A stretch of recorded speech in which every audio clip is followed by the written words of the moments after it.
この船はお前のものではない。立ち入りは禁じられておる。 I am afraid you are forbidden from boarding.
Hello everybody, how you guys doing today? Welcome back to another episode of the Gallow Runners, our D&D campaign. I hope you guys are all doing well today. Let's go. Hello Nutsack, welcome to the stream. Let me go invite. Oh, the music got very loud.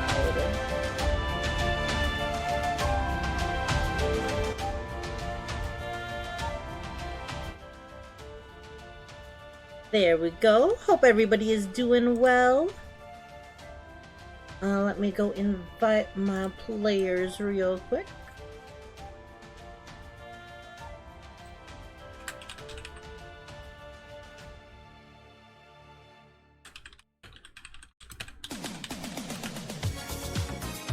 Oh, I didn't turn that on. Alright, I guess we will wait. Typically I have Streamlabs turned off. Alright, that's fine. Hi CB, how you doing today?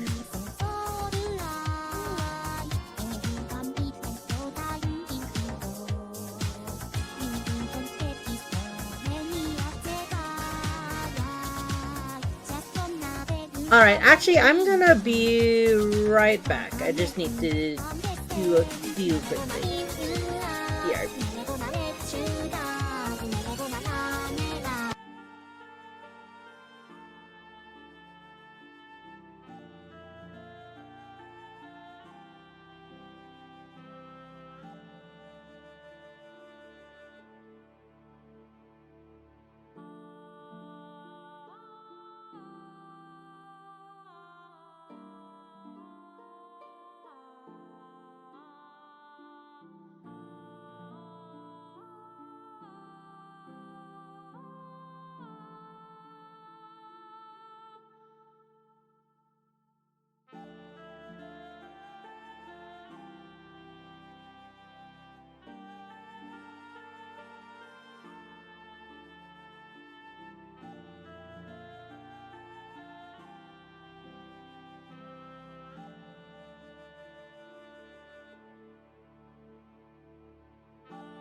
Alrighty, guys, I am back. Hello, everyone. Sorry about that. We are back. Fine. No, Larry. Let me get Larry up.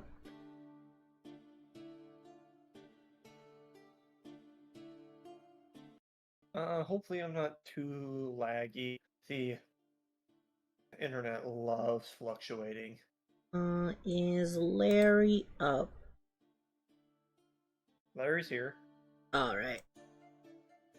Welcome back, everybody, to Larry. another session of the Gallow Runners, our D&D campaign.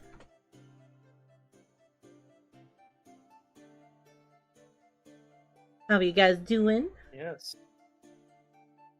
Pretty good. I've been doing alright.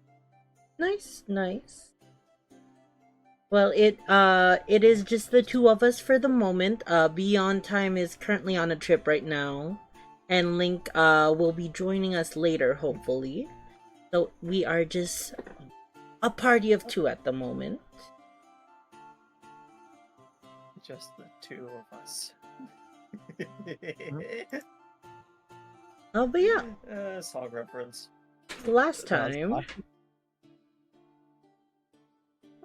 last time we left off, we finished the Temple of Fire, where you helped Ignis with an important quest. Yet you yourselves have not gotten any information on it, and left a bit puzzled after the incident. You all spend your final night in Bunny's Burrow at the House of Cha with Tanilla.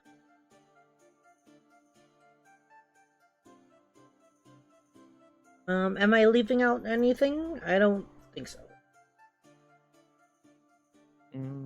Not really.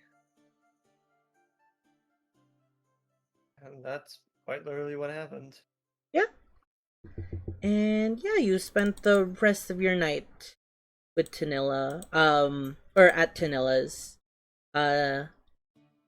She treated you one final time with a meal of finger sandwiches and her best tea. And during the night, you saw Fennel have a private conversation with Tanilla, where they departed the table for a few moments, but returned shortly after. Fennel having a face of understanding as she returned. Did you guys want to do anything while we are at the House of Cha? In terms of customers, you see people coming and going. A lot of the townsfolk you recognize. You also take note that Edwin appears to be having a solitary dinner a couple tables away from you. I'll just see if Tanilla happens to know mending. She comes over to the table. You need me to perform mending? Yes, I do have those services. Yeah, I broke this lockpick in the dungeon, and I was hoping if you could fix it up for me. Oh, well, that's no trouble at all. I'll be happy to do it for 2 silver pieces. Sounds like a fair price. I'll hand over the 2 silver and the lockpick. And with the lockpick, you see her sit down, and she concentrates on the break between the 2 pieces, holding them tightly together, and you see her eyes focused on the break. And after about 10 minutes of pure concentration, you don't even see her blink, as she's just sitting there, like, focusing intently, until afterwards, she releases one of her fingers on the smaller part, and the lockpick is completely fixed. Why, thank you. Now, is there anything else you needed me, dear? I know you all are leaving off to our town. So I wish you guys, or I wish if you have any services for me. to help you the best I can. I'm trying to remember something. Was Malphus secretive about getting the scrolls made, or would I know that? Oh, that close. Okay. No, I'm pretty sure he was open about it. Tanilla was the one who created this, or turned the spell book into them. But I believe he didn't necessarily say he was being secretive about making them or anything. I'll pull up the scroll and say, Malphus left me these, and I'm pretty sure you're the one that wrote these scrolls. Could you tell me which spells are inscribed? Oh, of course. Um. Oh, Malphus gifted them to you. Did he? He did. Interesting. He seemed quite adamant about future uses for the spells. Well, let me just see here on what spells bestowed. She'll ask for the scrolls, and you see her unfurl the magical papers.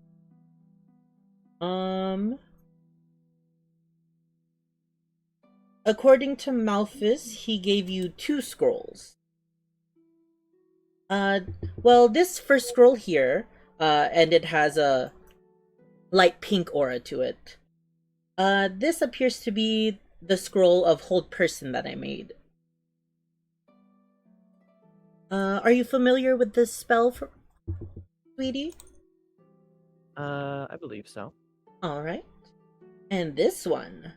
And she takes the second one, which has a subtle red aura to it. This is a powerful spell. This is a spell of Fireball. See?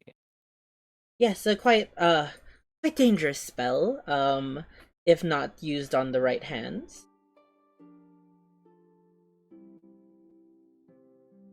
Worry not, even the most novice of magic user can cast such spells as long as they do what these scrolls transcribe. You yourself should have very little issue if you need to cast them. That is good to know.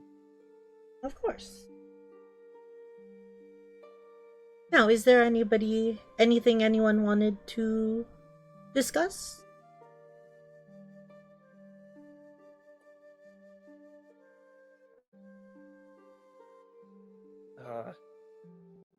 Eden, there's something I genuinely don't know about the mending spell. I think that would be a better question in role.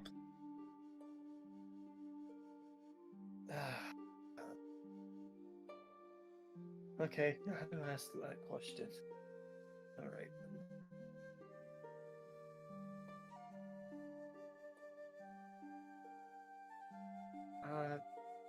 Hey, Tanella? Yes? I will show her the damaged silvered sword. Do you know where I can fix this? Oh, I see. And she'll take the silver short sword. It appears to be very warped. Almost as if you try to temper it once again. So that can make a sword like this very brittle. Unfortunately, my magic alone cannot repair it. Maybe one skilled in blacksmithery would be able to repair a sword such as this. Okay. Thank you. Of course, dear.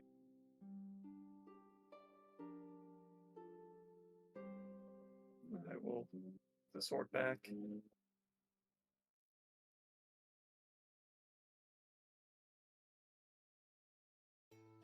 Now, was there anything else that anyone needed assistance on?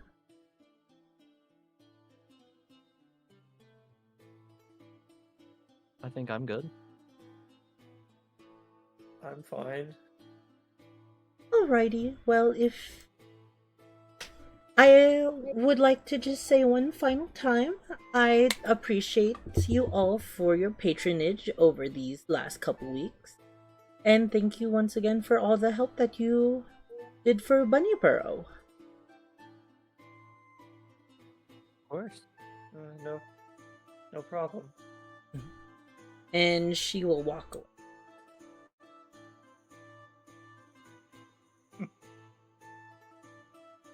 Ignis, I think you might need to get that shirt repaired before we go. Oh, this? And he will look down, and once again, you can see, the golden medallion on Ignis's chest,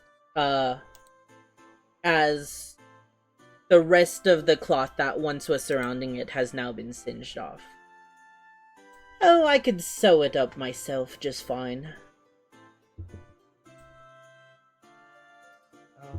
Right then. So we are all heading to Brookjaw, I presume. I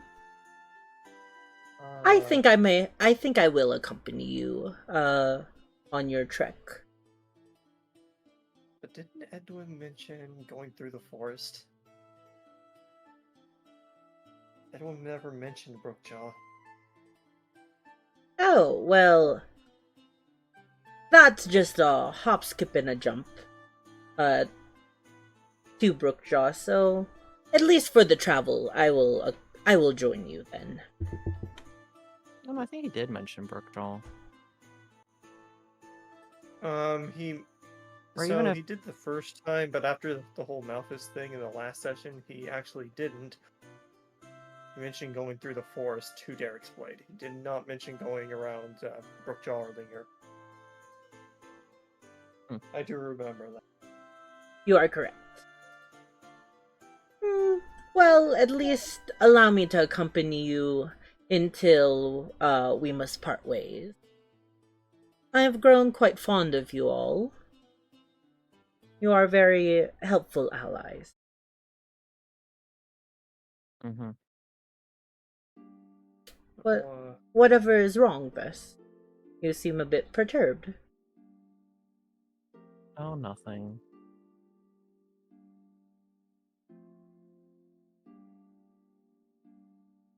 Very well. Well, we must get our rest. We must get our rest for tomorrow's travels, shall we? Or we must get our rest for tomorrow's travels. Shall we head back to the Peapod Pub for the night?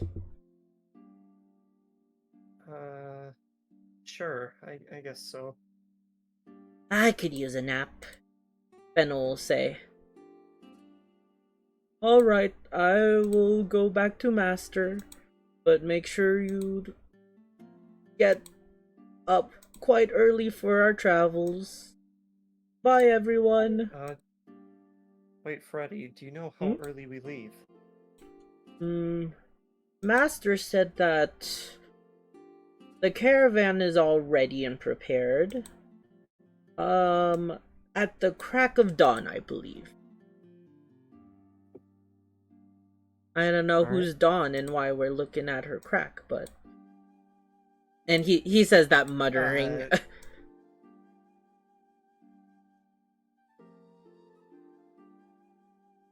And you see him go over to Edwin's table, and he'll wave you goodbye.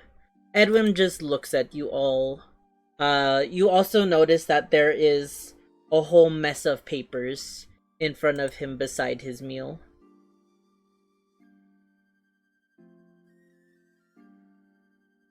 Right.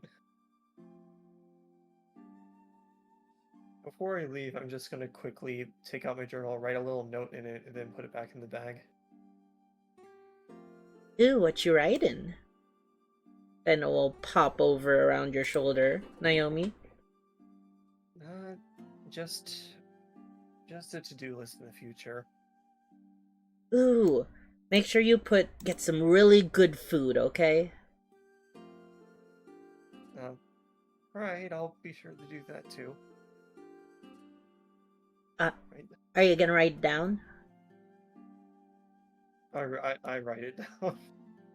Perfect.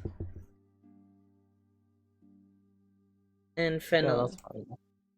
Fennel will cheerily walk down as well. And you all make your Did- way back to the Peapod Pub. Did Fennel effectively see what I wrote down on the paper? No, Like the other stuff I have written on it? I want to say Fennel. Okay. Fennel just waited for you to write down something when she told you to write it down.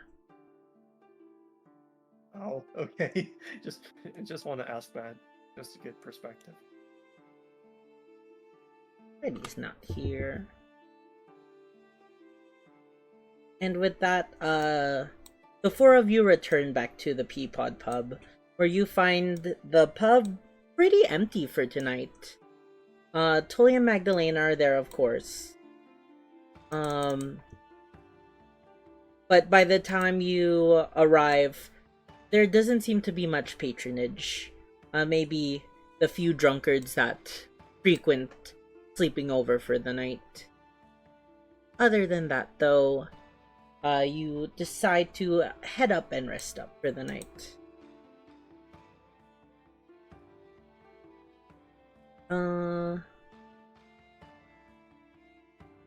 During your long rest, or before your long rest, do you guys want to do anything? Or throughout your long rest? Just using my alchemy jug. Alright. Once again, you can make Uh, another vial. Can I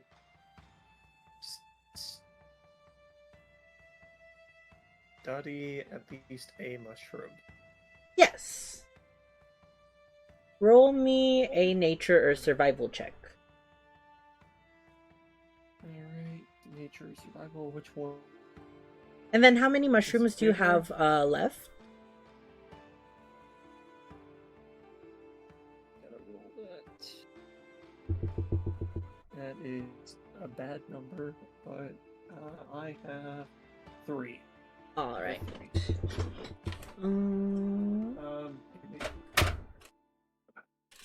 Give me 1 second, I gotta get the D100. I'll be quick. Gotcha. With a 9 survival. Roll. Oh, perfect. Alright, D100 time, right? Yes, and as you're researching, you realize the 3 last mushrooms that you have in your possession are all the same mushroom. And through research, you are able to identify them. Would you give me that That's D100 interesting. roll? Alright, so our D100 says 49. 49.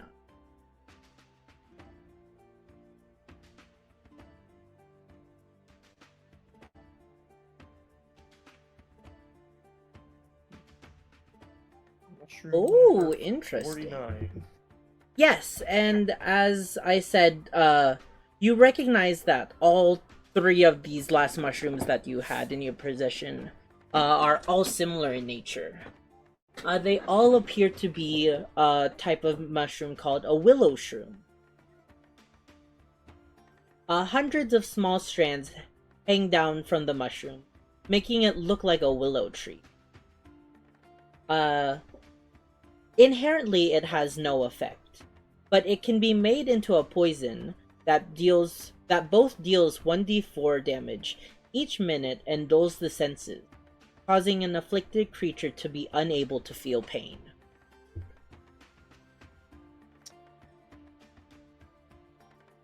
That is really interesting.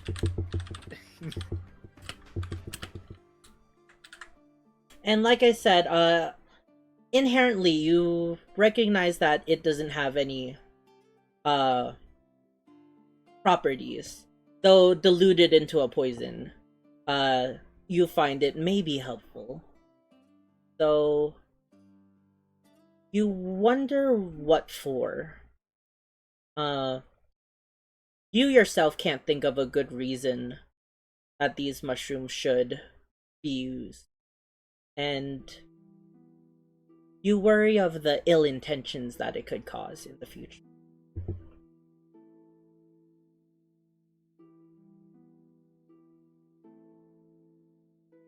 Yeah, that is pretty not concerning, but you know I'm trying to get confusing. Confusing. Yeah, let's just start the long rest, please, before I become more illiterate over time. Alright. Do you guys all prepare for heading to bed for the night? For the sake of this, Naomi, I will say you choose not to go to Hyacinthia's for the night. After the long day, you just want to get your own rest. And as you guys all prepare for sleep and begin to drift off, in the midst of the night, Naomi and you guys don't get your long rest just yet. Naomi and Vess, you both wake up to the sound of a very loud crash.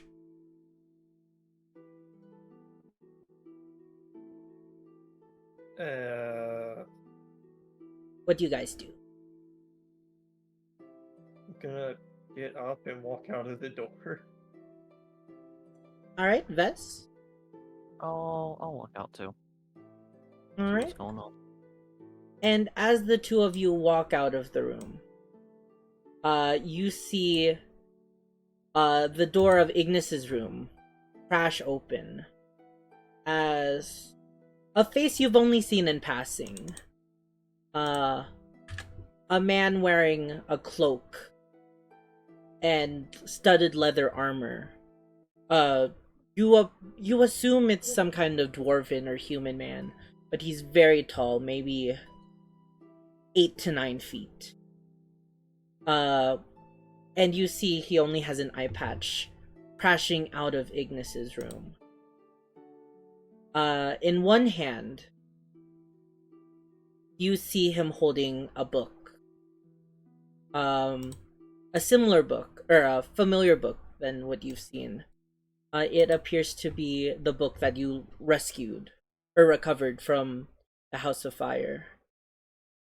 And in his other hand, a familiar golden pendant, a medallion that was worn by Ignis. As he rushes out of the room and catches your gaze, you see him stare at the two of you and seems ready to attack. Would you guys... Well, 1 second, let me double check. Would you guys roll me initiative?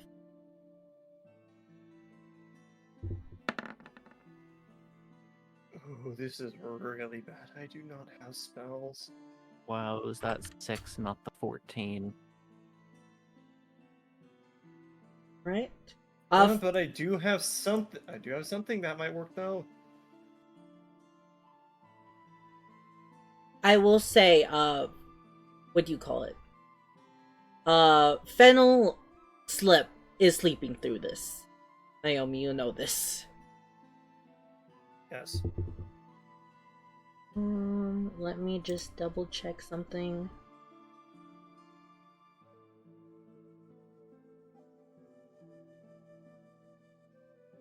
Sorry, pulling it up real. No?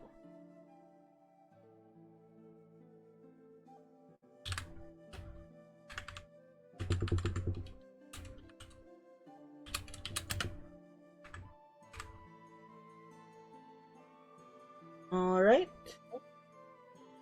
Naomi, beforehand, let me just go ask, hearing that crash, what would you have grabbed?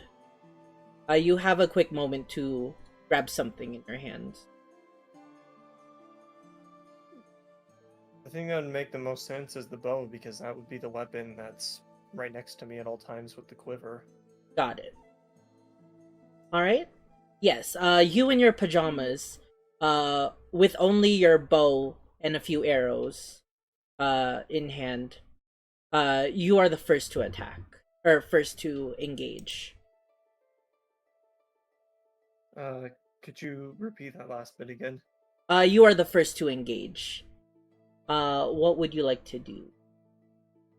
I'm pulling up battle music.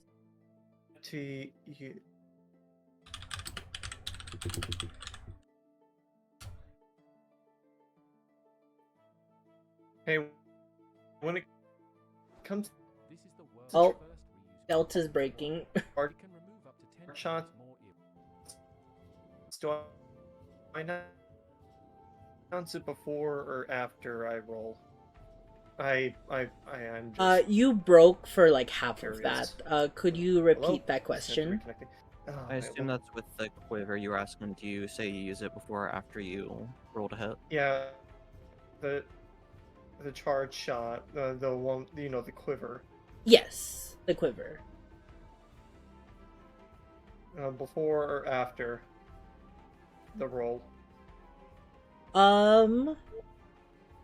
Oh, you have to use it before your attack.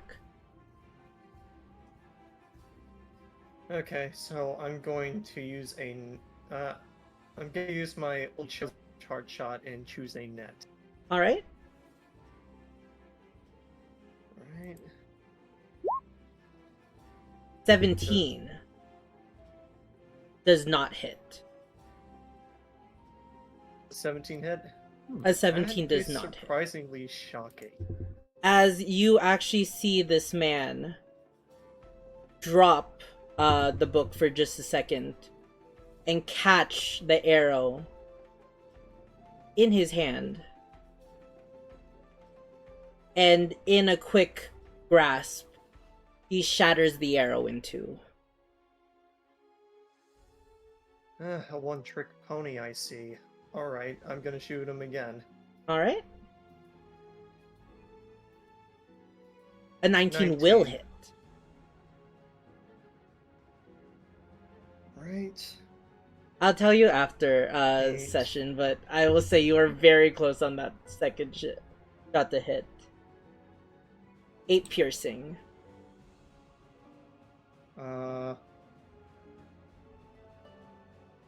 Before you roll that dreadful, need him to roll. What is that ability do again?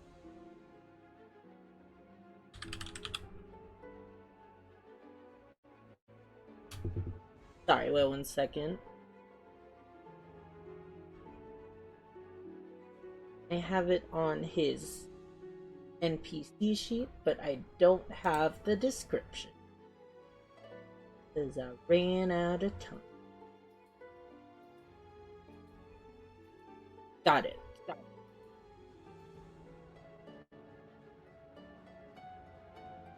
Naomi, as you fire a second arrow, you see the man also catch this one. It still pierces him, but it reduces the damage as he lessens the force of the arrow that has been shot into his shoulder. So that 8 damage goes to... Or that... Yeah, 6 plus 3 is 9.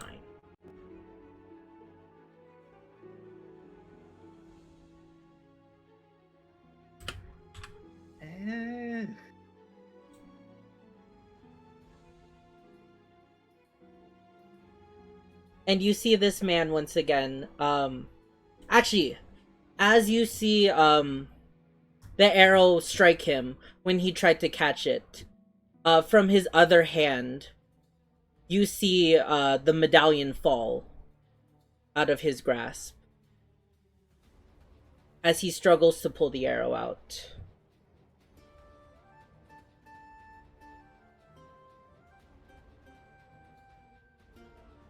What else would you like to do on your turn?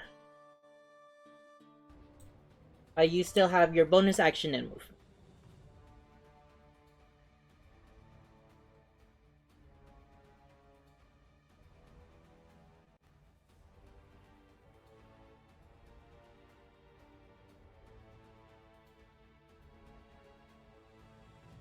Delta, did you break? Or are you thinking? I think you. Okay. I'm back. Okay. Oh my god. You still have your bonus action and All right. action. I'm trying to see what I can do.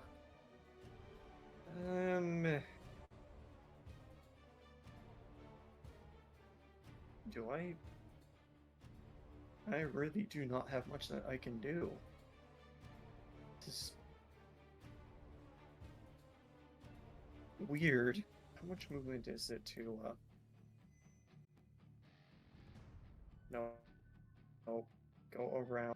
Must go 5, 10, 15, 20, 25, 30. Yeah, that's all I can do in turn.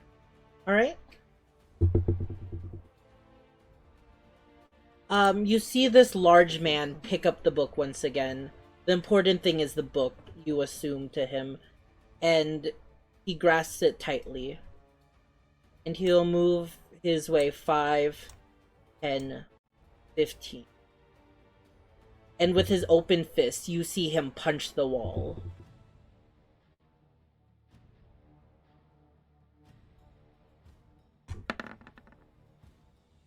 Yeah. That one will hit. That one will miss. And that one will hit.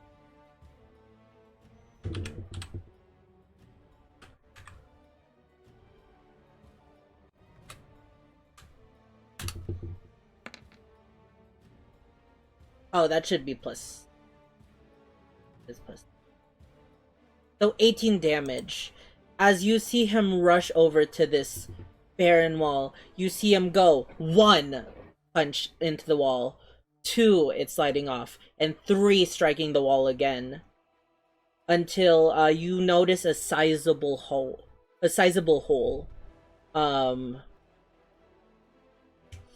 Maybe about the size of a small creature already forming. Him breaking this hard wooden wall like it's paper.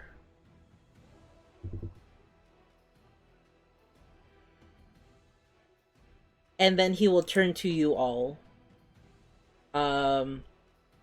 Getting ready to defend himself. Bess, it is your turn.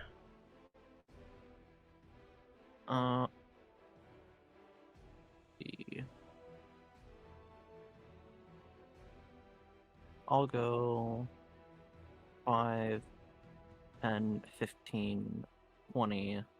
Use the hide action as hide as bonus action. Got it. Sorry.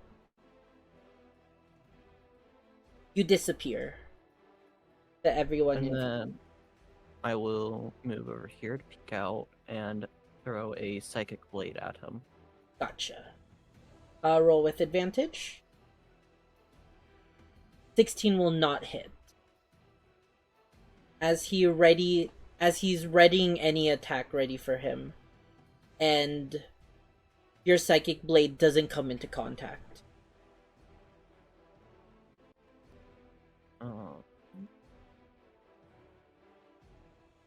I'll just move 25, 30, and end my turn.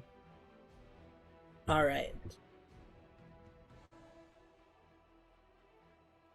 Back to you, Naomi.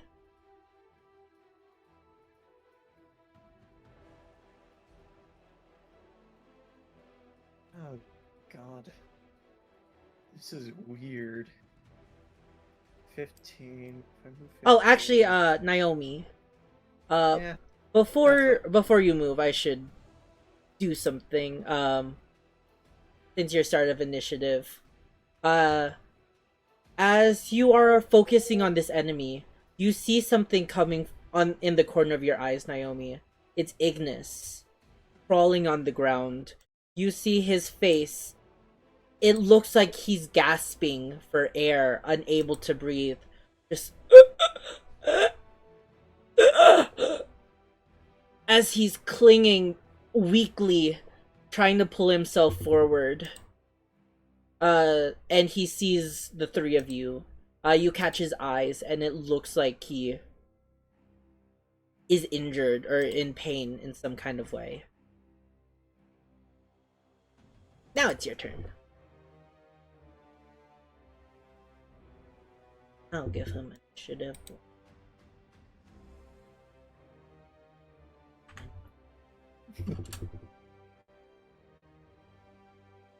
Right, I'm gonna move 15 feet, 15 to here.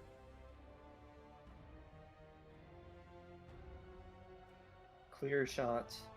This little pen. Clear shot? Alright.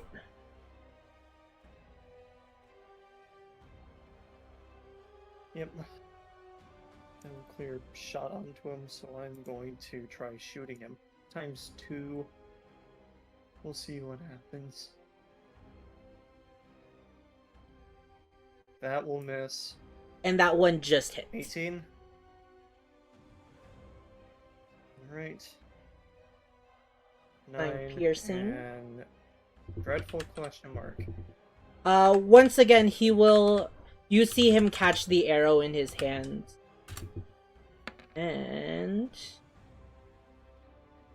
It still does damage, but it reduces the piercing by 2. So you can do dreadful.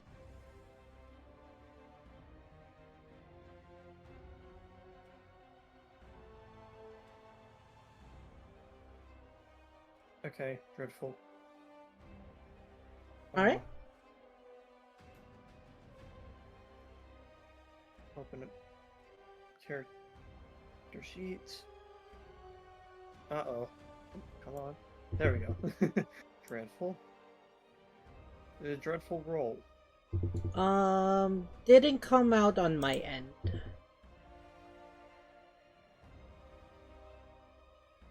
There we go. 3. So I you rolled a do 3. combined 5 damage. I can use the remainder of my movement to go to this pendant. Is picking it up an item action? Yes. And I will say, as your second arrow strikes him, you see him reel back, and the book in his hand opens up. And you see 2 pages fall out of the book, almost as if the glue within the book is fragile, and they scatter on the floor. Oh wait, you pick up the pendant, correct? Yeah, I picked up the pendant. I need you to make a charisma saving throw. Oh god. I'm not charismatic. 17. As you pick up the pendant from the ground, you feel your bare hand touching it. It has a burning sensation, but you can stave it off.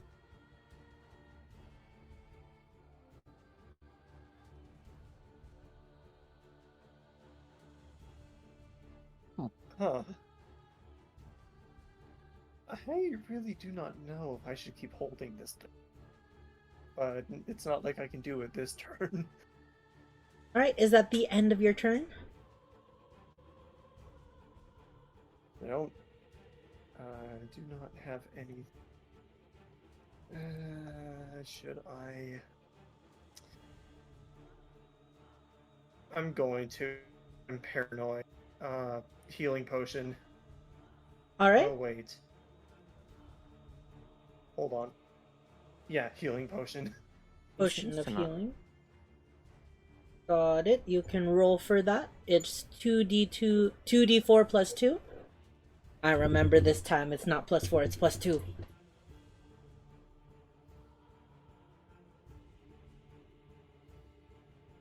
Um, 6. 6. Alright. Sorry, I was like, damage? No. Healing is Healing.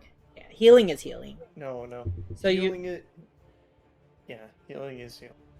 Yeah, in your hand you hold the That's all I medallion, can do. and you pull out an emergency potion, and you down it quickly. And that is the end of your turn. Alright. Yeah, that is the end of my turn. It is the mysterious man's turn. Mystery man. He will turn to you, Vess, and attempt to strike you. 17 plus 5. Yeah, that hits. Alright. And as he punches you, you feel a strong surge from this punch. Oh no.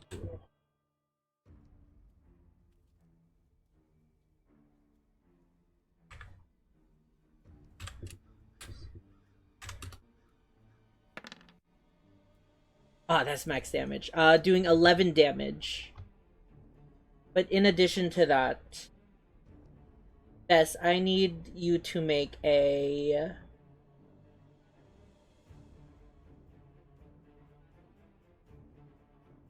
Not that one.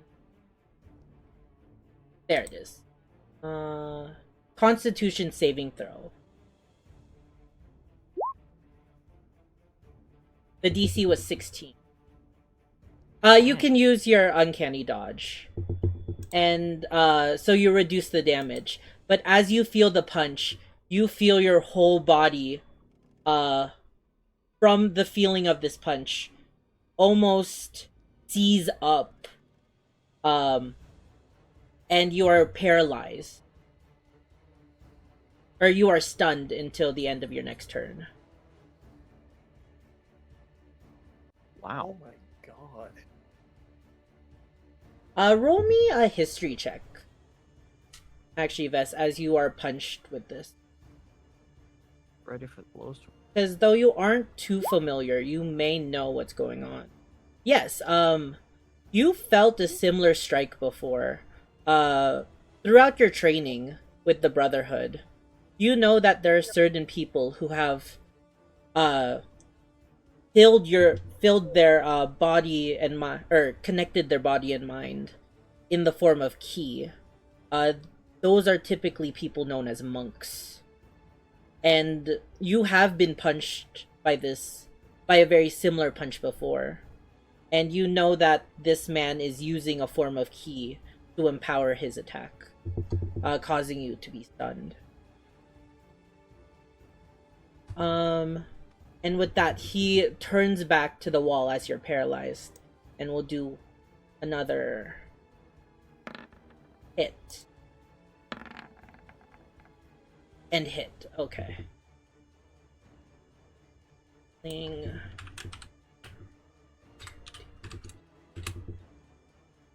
So this one is 6. 18 per.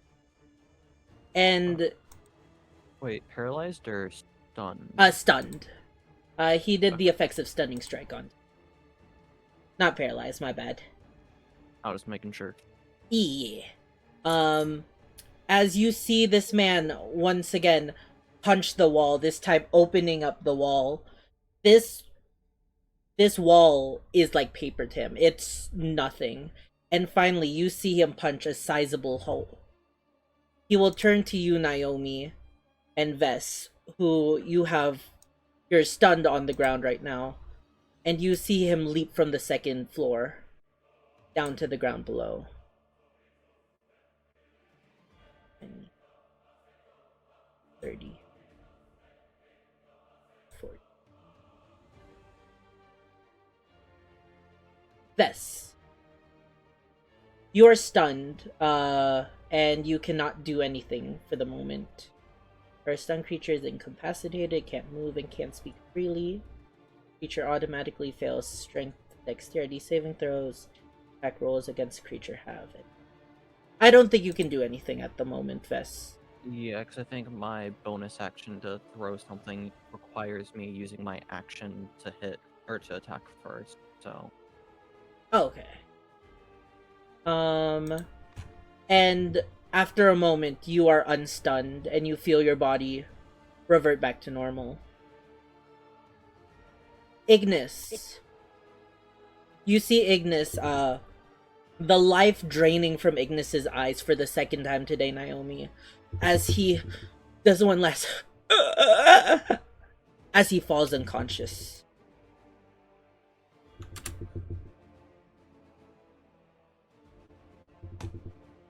Oh my god.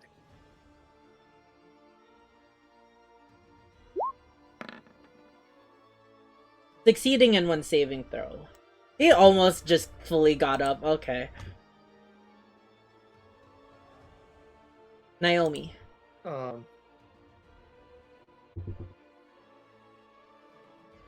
It is your turn. This is... I do not know how to feel about this. So I'm gonna... 5. Is there absolutely anything I can do other than right now? What do you mean by that? I can move this? Sorry, I just realized you can move the dice roller. That's so helpful. It's kind of obvious to tell that Ignis is dying, right? Yeah, you saw his eyes roll back and he's not moving for the moment. I do not know. I'm out of spells, and my healing potion's gone.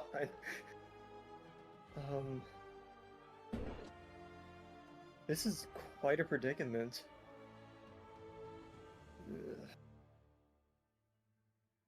I'm gonna try to help him with a medicine check.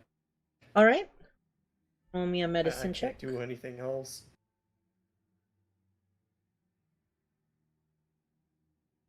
$19. You're awesome! It succeeds once again. Oh my god, Licorius, thank you so much for the raid! Sorry about that work. Somebody's dying. Welcome to the raid, Licorius. How you doing? We're just doing D&D today. Hope you're doing well. Someone who's not here is dying. It's fine. Oh my god. Did I get permission for this? No, but it's fine. Alright. What do you guys want? Or, Naomi, it's still your turn. Oh, what else can I do? I will say addition to that, that saving throw, though you are working to stabilize Ignis, you realize that there doesn't seem to be any physical ailments on Ignis's body. You look around and all you can do is try chest compressions, which seems to be helping.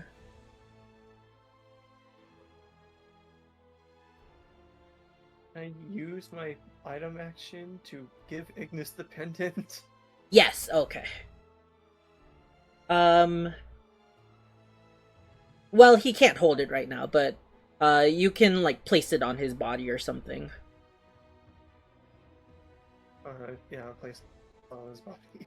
Alright. You place the pendant back on his body, and you almost see fire swirl out of it as it touches his skin. You place it back on the empty area where he had this pendant initially. And with it, a subtle glow light, and audibly you can hear what appears to be Ignis's heartbeat start up again, as there's just a loud ba-bum. And immediately, Ignis is brought back at 1 HP. And he shirks himself awake. Ah! What happened? you were on the ground dying, some man broke into your room, tried stealing that pendant in the book. Well, he got away with the book, but they also tried stealing the pendant from you. Book? No, where? And There's some pages. as he's struggling to stand up and trying to regain his energy, I will say, Vess, you look out the large hole and you see the man down a potion and immediately disappears from sight. A few seconds later, out at the outside brush, you see the moving of bushes and twigs and leaves. You assume that somehow he's become invisible and he disappears into the night.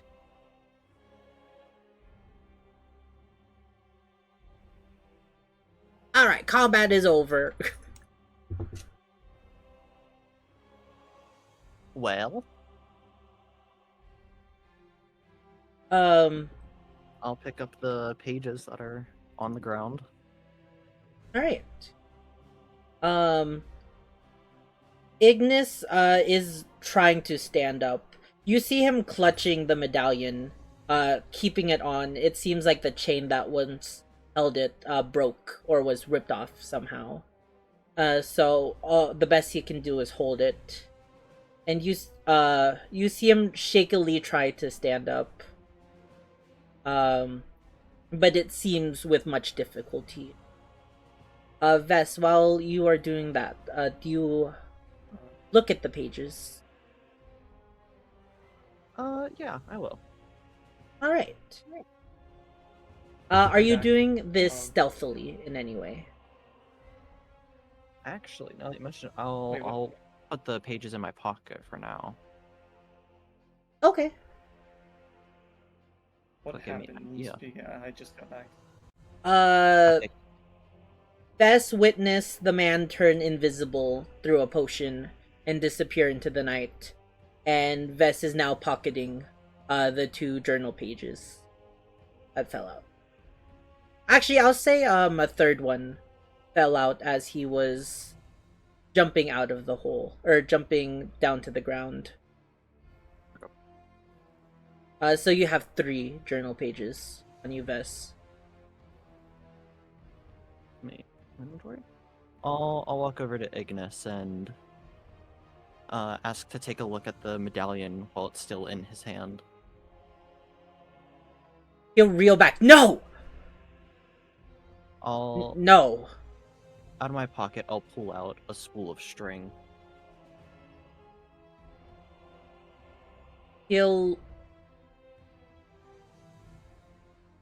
He's confused on what you're doing.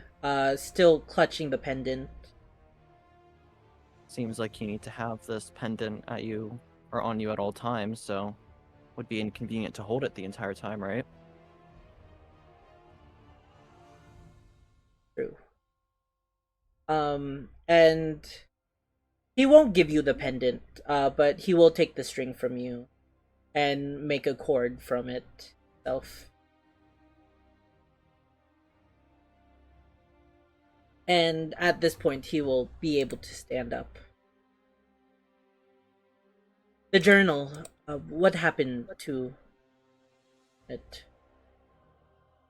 He ran away with it. Yeah, he ran away.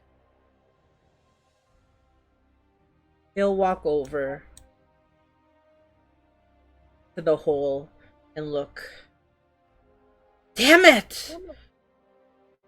I was just starting to get the answers.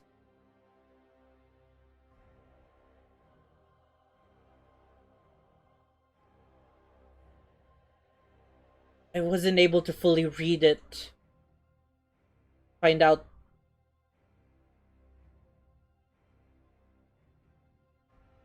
Well, Wait, you were reading it, and then did he just like jump in and attack you when you were reading? he came out Or of what were you nowhere. I didn't witness my bedroom close or open since I arrived. He must have been waiting there, hiding. And when my guard was lowest, he apprehended me and took my medallion.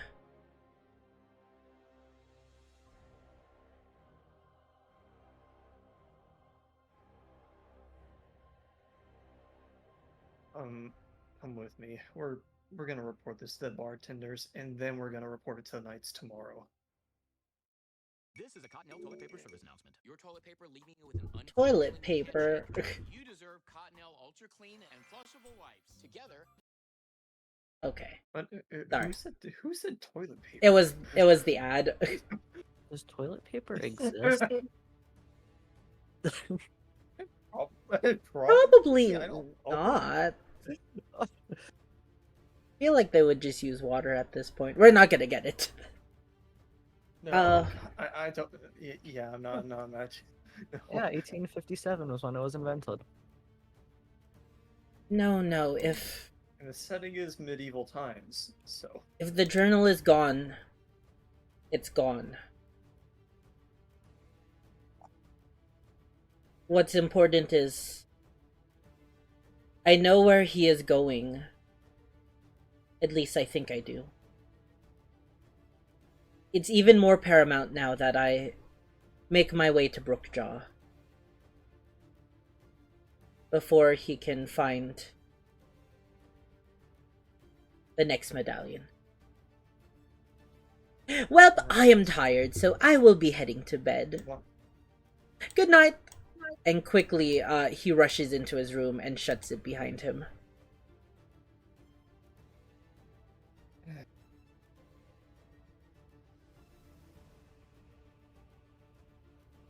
Vest, you just head do you head to your room?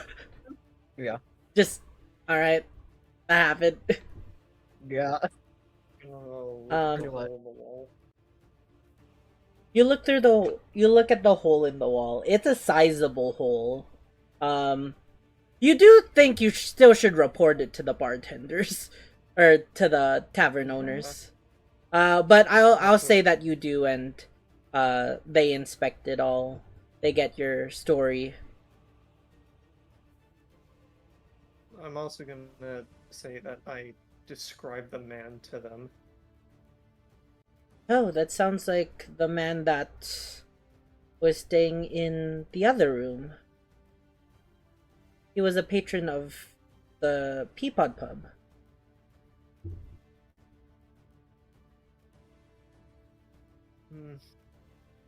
Well, he just strangled one of our members and punched a hole in the wall and jumped out.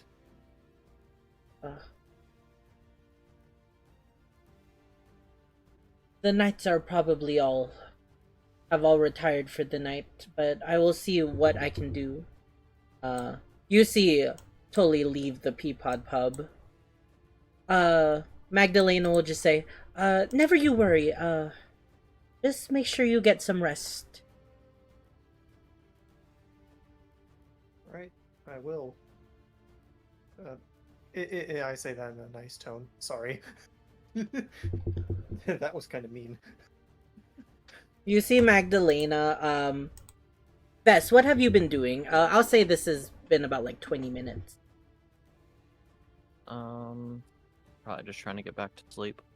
Alright, unfortunately, Vess, just when you were getting to that point where you are about to go to sleep, like, you know, where your eyes are closing and like you can feel your brain like shutting off and stuff, you hear on the door, Your mic didn't pick it up. you hear a knock at the door. I'll go up and open the door. You see on the other end it's Magdalena. I'm so sorry, Vess. We need to take this table to patch up the hole momentarily. And she'll take the table that you've been using to block your room. You've been here. We brought it back one last time, guys. Wow. We brought it back one last You time. had to take it away on the last night. At least there wasn't a frog in the next room. And she takes it. I'm so sorry for waking you. And she'll place it where there's still a very large hole, but she blocked the hole for the moment. Almost, or albeit partially. And with that, everybody can return till their long rest, unimpeded. We get a full long rest. Yes.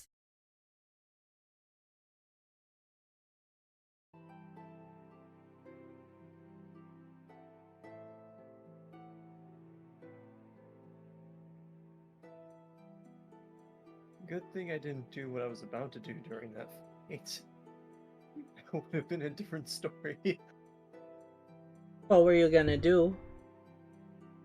If we were gonna still fight that man, I was nervous I was gonna have to do a charisma check every time, and I was gonna chuck the pendant into Ignis's room. God. I will say, for your first hit, with the archer arrow, he had an 18 AC. Which is very unfortunate. Ooh, an 18. From that first hit, I was guessing 17 or 18. 18. Yeah, 17 would have hit it. It I would've think you been rolled a 17. Yeah. The thing is, if I had a spell, I would have paired it with Zephyr Strike and tried to hit him with advantage. Ah. But I didn't have any spells.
So pretty much Yeah. very perfect in my situation. Hello.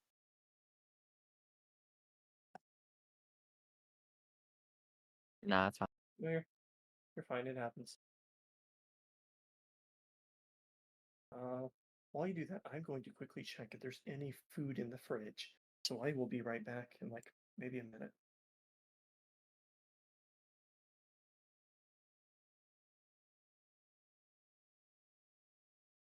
Alrighty, guys. Are we back? Sorry about that.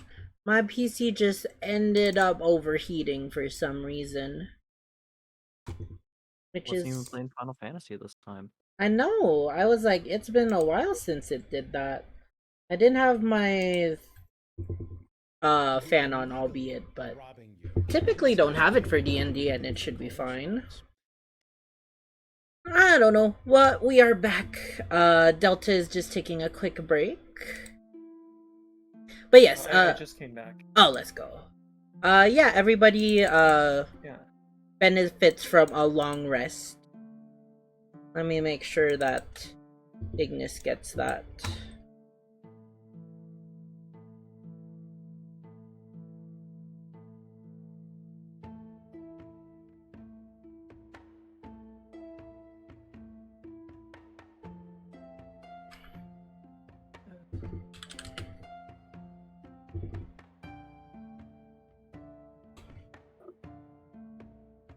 Because Iggs was indeed dying. Also, Fennel needs theirs. Yeah. Alright, Ignis. Good. He is gone. No more Larry.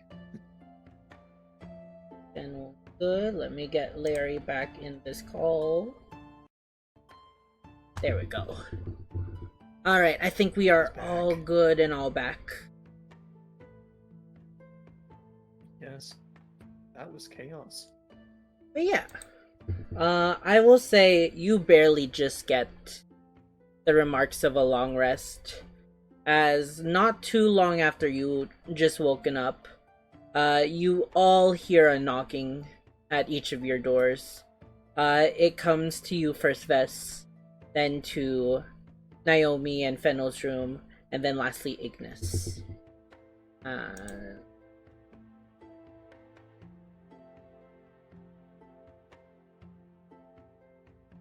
You hear a familiar voice each time the knock occurs. Rise and shine, everybody! It's time to get up! Oh, what happened here? Well, it's fine. Freddy. Breakfast is waiting for us downstairs. Knock, knock, knock. Knock, knock, knock.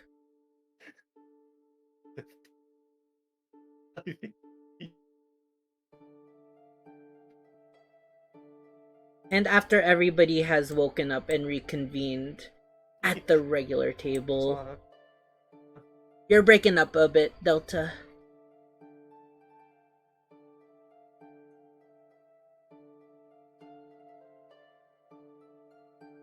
This session has had no technical difficulties at all. Yeah, it's fine.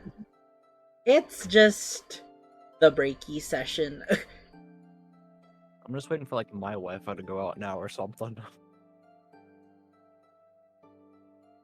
That hasn't happened since like session 4 though. So. I will say as Naomi is fixing her stuff, Honestly. Fennel and Ignis arrive downstairs. Vess, you are the first to arrive, and you see at your table a very large spread has been set up. A lot of food from different variations of eggs, sausages, meats, breads, cheeses, even 2 pitchers full of juice and milk line your table. There's even one with a little note that says eggs, no salt. Just for Nice. you. I'm gonna And- pull the cheese away from Fennel first. So we know what happens when Fennel eats too much cheese. Oh, sorry, Fennel's already going for it. Oh no! Yeah, Fennel, the second she sees the spread, digs in very excitedly. And, Vess, as you are beginning to eat your meal, you see Ignis come downstairs and sit there. He begins to eat, but would you roll me a medicine check? Sure. He just seems a bit tired. You don't recognize anything. Yeah, sounds about right. Naomi. Say glitched out words if you want me to put you on the table and start eating stuff with everybody else. Or at the table.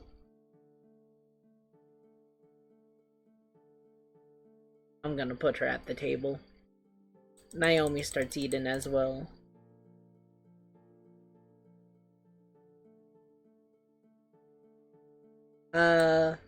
Magdalena goes over to everybody.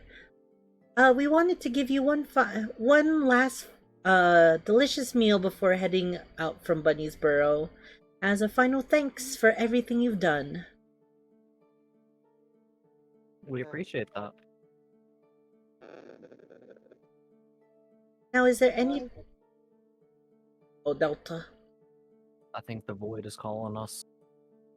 No, it already got Malphys last session. No! Beth just No, starts crying. I fixed it. You fixed it over.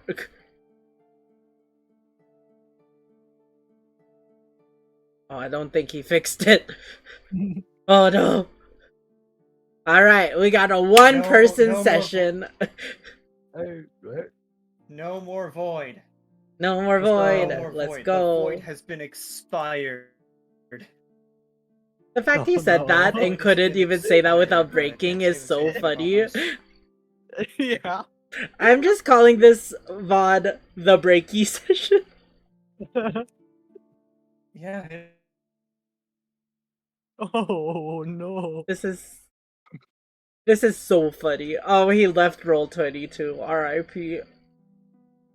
Delta, are you sure you want to be streaming Breaky right session. now to take up Okay, even more this is- bandwidth? Wait, you're streaming too still? He's been streaming with his Wi-Fi like this session and last session, or at least at the start of this session until it cut out, and I just saw it pop up that he's streaming again. Or I think that was from just now. Yeah. This is beyond pissing me off right now. I would say if anything, maybe just... Alright. I can give you my VOD after. I would say... Stream. No, I'm still continuing. I ended stream, and things should be better now. Okay. Sounds good. Yeah. Yeah, I'm not to get too off topic, but that Wi-Fi company is not gonna like me on Monday. They are going to hate me, and I'm gonna make sure of it. Well, good luck with that. Back to the session. Yes, back then. Naomi, after you had some trouble in the bathroom, but you finally made your way downstairs to see the feast of various breakfast meats, eggs, breads, cheeses, juices, and the such set up on your table. A gift from Magdalena and Tully as one final thanks for everything you've done at Bunny Burrow. Well, that's sweet. Now, is there anything else that I could whip you up before you leave? Fennel, don't think I forgot. Tully is making some of your favorite cauliflower fritters right now. He'll have a set for you on the road. And you see Fennel's face beam with happiness.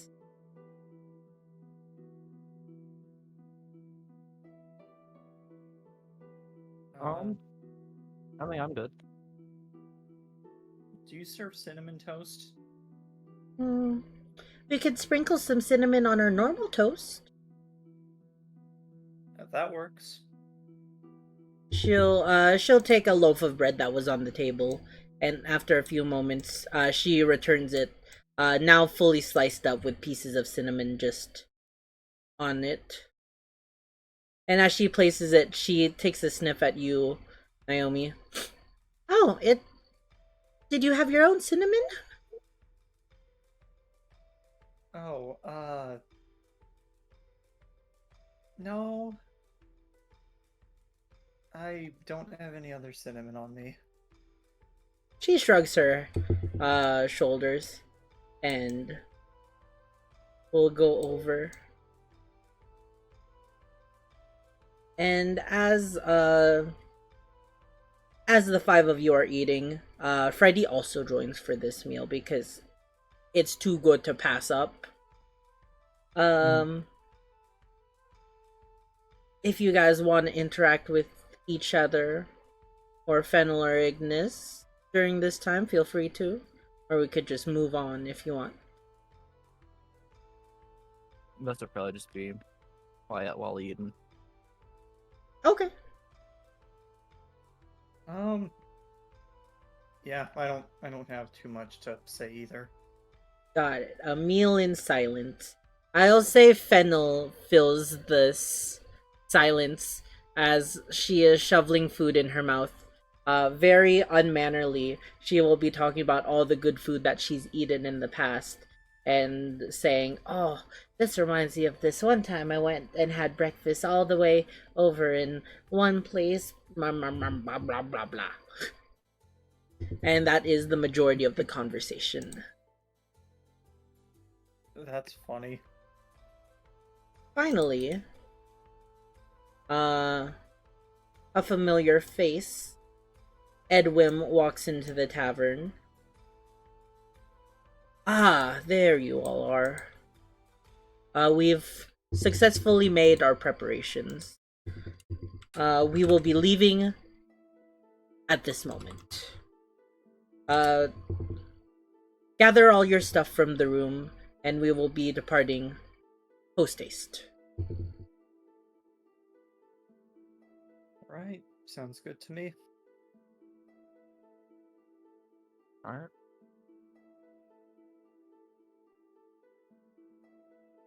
I'll go grab my stuff then. Alright. Same. Same. And as you say your final goodbyes to the inn rooms that you've spent the last... I have my calendar. I want to say 2 weeks. Yeah, about 3 weeks within 71 days. Don't worry, Delta. I have it listed when you can get affected by alcohol again.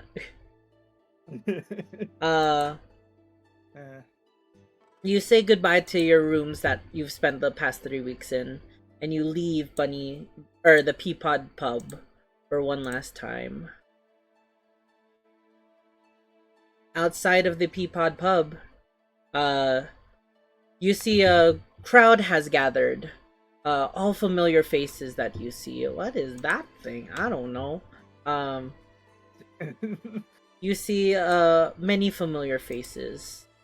You see Tully and Magdalena, the owners of the Peapod pub.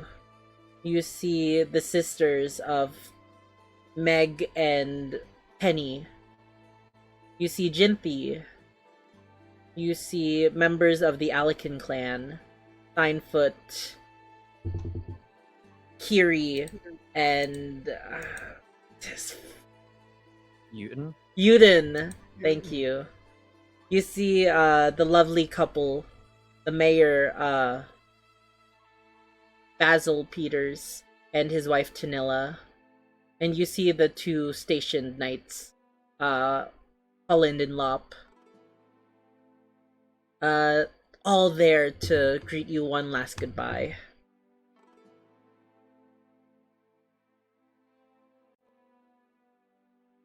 Let me just double check. Sorry, all my things got messed up because of the crash.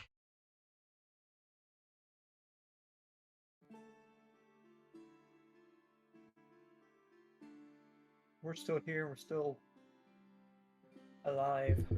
3 people step up as... Yeah, you're all still alive. What, you think I killed you guys and this is just purgatory? What is this, Lost? I mean, it's what? all a dream. We wake up in our college dorm rooms. What? Ash Coma Theory, who? But 3 people step up as you are making your final preparations in the caravan. Which, by the way, I wanted to ask... actually, I'll do that later. 3 people step up. First is Mayor Peters. In his hand, he holds a wooden crate. Within it, you see many fine many fresh vegetables. Couple potatoes, couple carrots, some lettuce, the works. And he will hand it to Fennel. Now, I know you won't be getting the best food around anymore, but I wanted to just make sure you get a couple good meals with some good old Bunny Burrow vegetables. And in your caravan, he will place a box of fresh vegetables. Next thing, Vanilla will go over to both Vess and Naomi. And she will hand you all, both each, almost a small jewelry box-sized box. And she will hand you each one of them. One is a nice blue color, while the other one is a nice purple color. I'll let you decide which color you want. I mean, one of us has a purple jacket, the other one has blue hair. It's magenta, but yeah, Magenta's a pretty much. shade of purple, right? And she will happily say, Look at that. oh, sorry. Do you want to say something? No, go ahead. All right. She will happily say, you two have been really fun to have around my little restaurant. I will miss both of you very much. We'll miss you too. Make sure Miss. if you have... Sorry, I shouldn't cut you off, Naomi. What did you want to say? No, you're fine. It was just similar to what Vess said. Okay. Make sure if you have any more gossip or any need of tea, to just come by Bunny's Burrow and I'll fix you a cup. We will. And in the meantime, until our craws are fated to our paths are fated to cross again, I hope that this will hold you over. It's from my private collection. I'll take a peek inside of the box. You I'm look... gonna do the same with the... Oh, yeah. Sorry. You do the same, Naomi? Yeah, just to make sure, Vess takes blue. Hmm? Alright. Yeah, you Just both making sure. look inside, and it's the same content. You see about maybe 5 or 6 sachets each of different fine teas. I'll give you a list of teas, but it's all just different kinds of fancy teas that you've had. And each sachet probably has a couple uses each. Oh, nice. Remember, you won't find any better tea than at the House of Cha.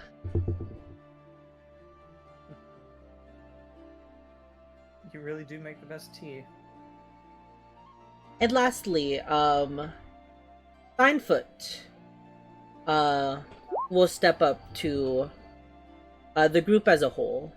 Not gonna remind her that I can't. Yeah, don't. don't. That's I forgot, so she definitely forgot to.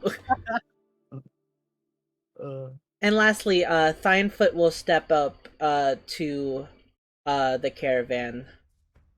And with one last smile, he'll say, I must thank you for everything that you've done for our town, for my family, and for the peace. Without you, I fear that this place would have fallen to ruin.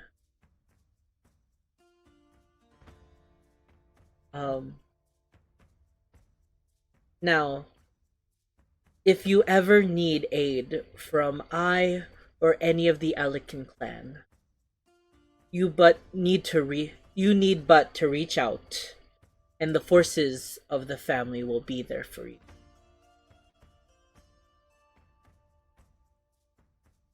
I can't provide much, but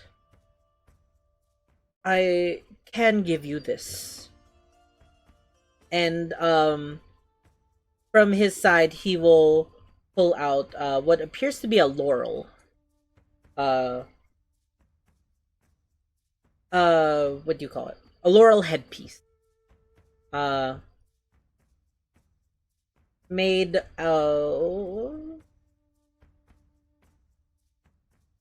like a natural laurel, like the plant that has been made into a headpiece. but seems to be quite sturdy and fresh as well. It is not much, but allow its abilities to aid you if there comes a time for it. Thank you, Finefoot. Of course. Now, I'm sure all of us, and he'll look over to the crowds around, wish you good travels as you head to your next mission. And from the bottom of our hearts, we all thank you.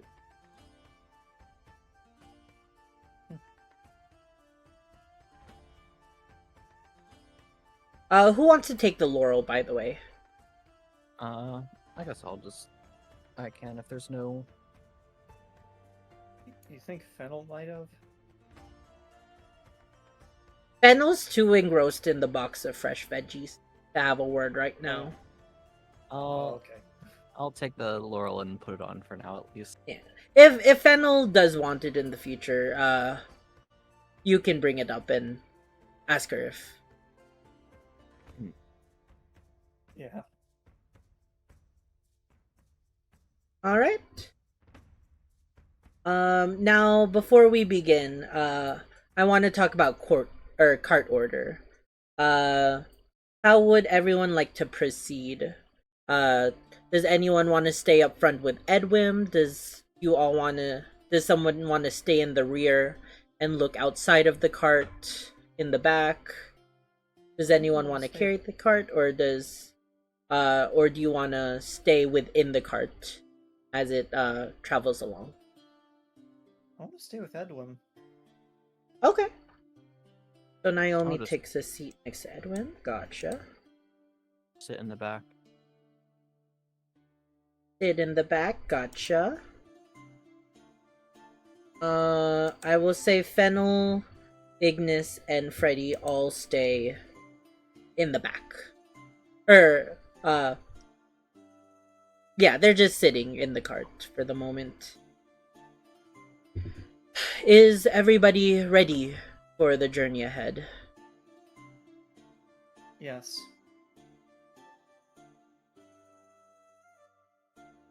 Not like we have any choice but to go.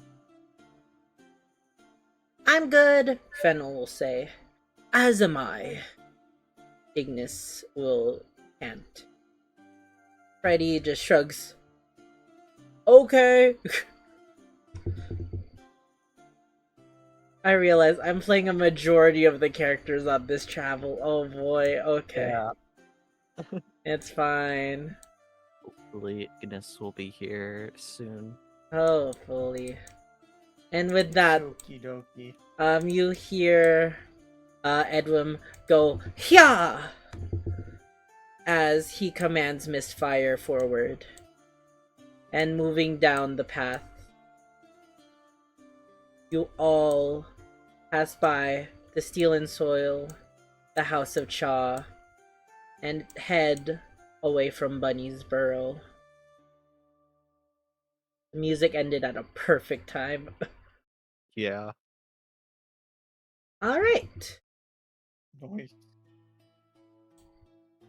So how travel will work is, during it, if you guys want to interact with anybody, role play, let me know. But Naomi, you sit next to Edwin as he ushers Misfire down the path. I will say maybe the first hour or so is silent for everybody. And as the hills of Bunny Burrow go further and further out of sight, you find your way back onto a old road path that has been walked many times before, to the point where you believe there was once grass for the path now is but trampled dirt. And as the time goes by, you just hear the sound of Miss Fire's feet clip-clopping down the dirt road, and the squeaking of the wooden wheels as it is ushered forward. Would anyone like to do anything at them?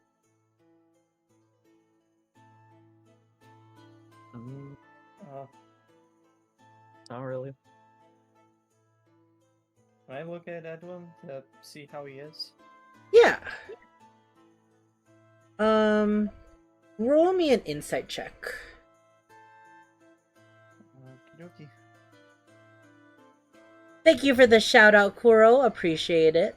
Things are going a lot faster this time. But certainly not better. Yeah, Naomi. You're too enamored by the new environment that you don't really take much notice of how Edwin is. Edwin seems to be very steel-faced as normal. Just looking ahead, forward on the journey.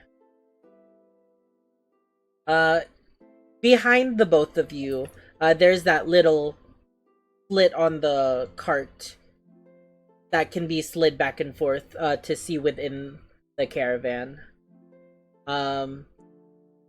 You see Edwin turn around and open it.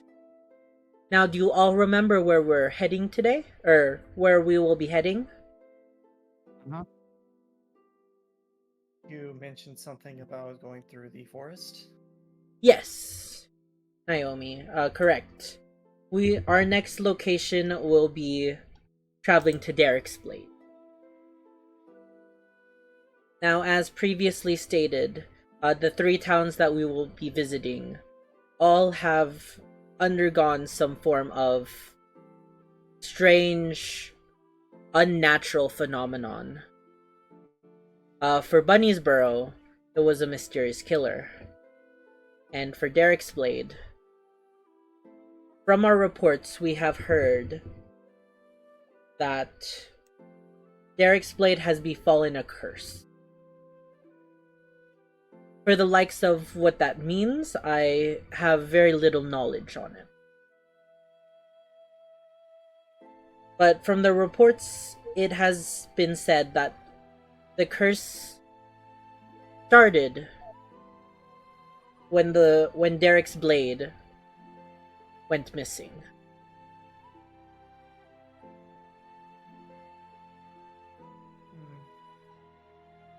Curses. Have any of you been to Derricks Blade in the past? And I will say each of you have. Or at least Naomi and Vess, you two have.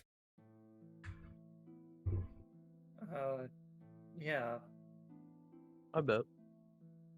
Then you both are quite aware of the Derricks Blade. The relic of the town. Dang it, why isn't it lining up anymore? It was lining up so well before. It's okay. It's fine. It is said that an age ago, the land was ruled over by 2 powerful entities. But then a hero came and banished both of them. Though that is nothing but legend, and there is no concrete evidence that any such hero existed. The telling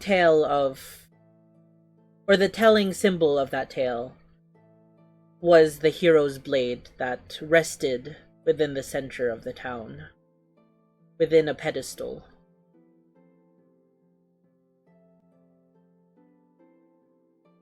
It sounds that the Derricks Blade itself has disappeared, stolen perhaps by somebody. and due to it, some malevolent force may have arisen.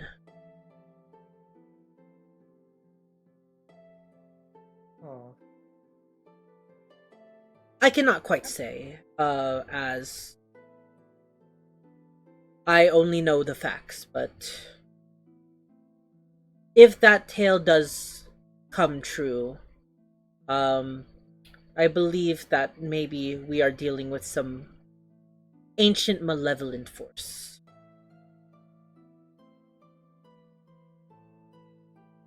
Furthermore, it is quite paramount that we recover Derricks' blade to its natural state, as with Derricks' blade falling under ruin, the Duskar Knights will be severely handicapped or disabled for the time being, as the Duskar Academy lies within Derricks' blade. If you guys want, you can roll me a history check to see if you recognize what the Duskar Academy is. But if not, that's all cool.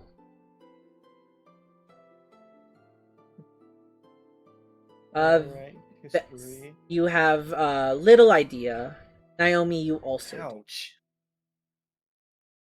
2 nat 1s in a row. Ooh, not a lucky day. Too busy thinking about the animal. You don't have to add the burn to the Wi-Fi game. But it is of top urgency that we assure that the Duskar Academy does not befall ruin, as the rest of the town has been reported to be under. From this path, we will be heading northward. Or not northward, eastward. And then heading north into the Astray Forest. It shouldn't take, more than a week to arrive at Derricks' Blade, which is quite fortunate for us.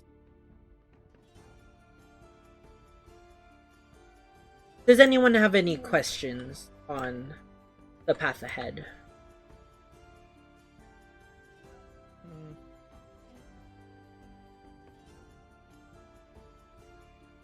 Not really.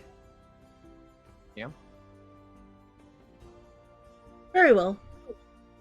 And, Ignis, from my recollection, you said you will be heading... you will be departing from our caravan when we arrive to the crossroads, to Brookjaw. Tell me, will you be heading to the Raug Festival? And Ignis will look a bit confused. No, that's not, my destination. Though, if it is happening, all the better. Very good, very good. We do not have time for that, so we will not be heading to Brookjaw, fortunately.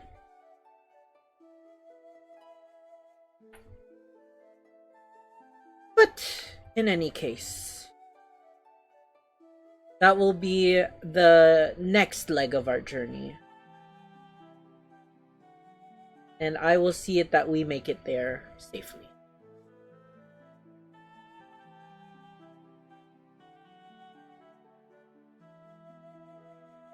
Alrighty. Yeah. Or rather, I alone won't be. Of course we'll have Misfire leading us there. Isn't that right, Misfire? Hey! Misfire, misfires.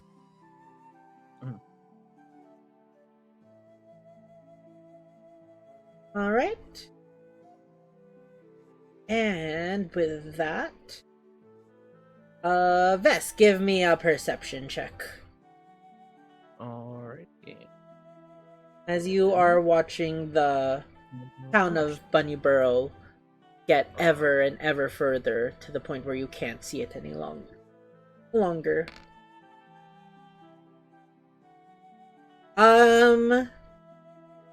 All right. A 17.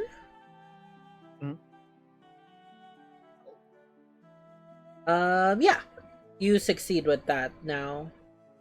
As you move further, you take sight of many or a familiar location, that of the Martyrdom Farms, Bess. And where you traveled earlier to get crucial pieces of evidence for the murders. But as you pass by it, there on the front gate, you see a sign that says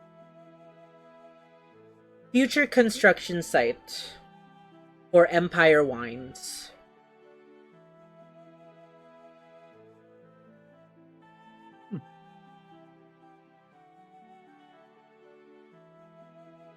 Sounds about right. And you realize that that is your impact from town as well.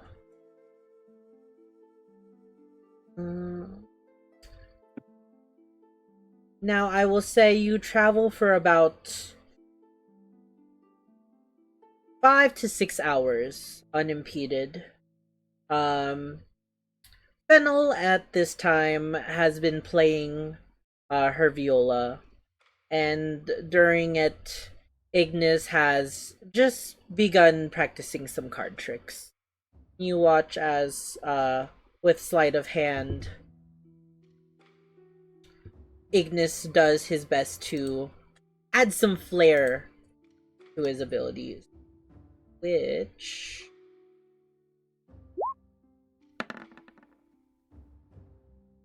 upon your eyes is a very impressive feat. You watch cards disappear and reappear with the snap of a finger. You see, he even does one trick to you, Vess, where he pulls a card from his deck, or he asks you to pull a card from his deck, and moments later, that same card appears to have appeared in Fennel's viola. Many impressive things. And I will say, afterwards, you feel a slight tug as the caravan appears to have slowed down a bit. And once again, Edwin unsheathes the cover, or the little slide door, and says, I will be giving Misfire the first break of the trip. Take this moment to stretch out your legs. Alright. Naomi, I will say, since you are out front, as you are going down this long dirt path, you haven't passed by anybody, and the sights seem to be fairly common. That of farmland, grasslands, the occasional signs of vegetation, or rivers, lakes, what have you, or not lakes, but rivers ebbing and flowing near the path. But where Edwin has decided to stop seems to be a nice large tree near the side of the road. He steps down and lets Misfire graze for a bit, eating from the wild grass and drinking some water from the nearby riverbed. Bess, you can step out. Ignis, Fennel, step out as well. Freddy has been sleeping this entire time within the cart, and you choose not to disturb him. Would anyone like to do anything?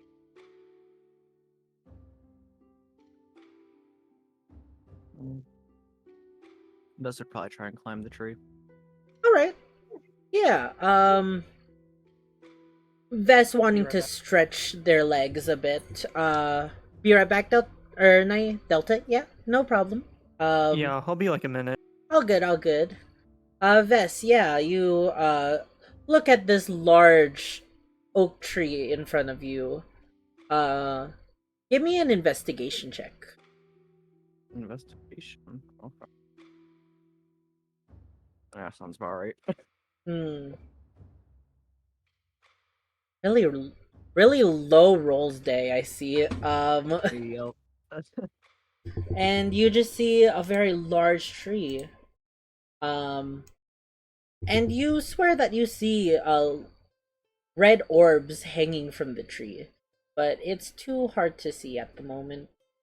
Regardless, you wish to climb it, right? Roll me an acrobatics check, just to see how well you do. I am back. So Oh, that one's high. You're good. Yeah, Vess, easily you're able to just move from branch to branch, climbing up the trunk and making it to the top of the tree. Naomi, you look at the top of the tree, and almost like a squirrel, you see Vess's head just pop up from the foliage.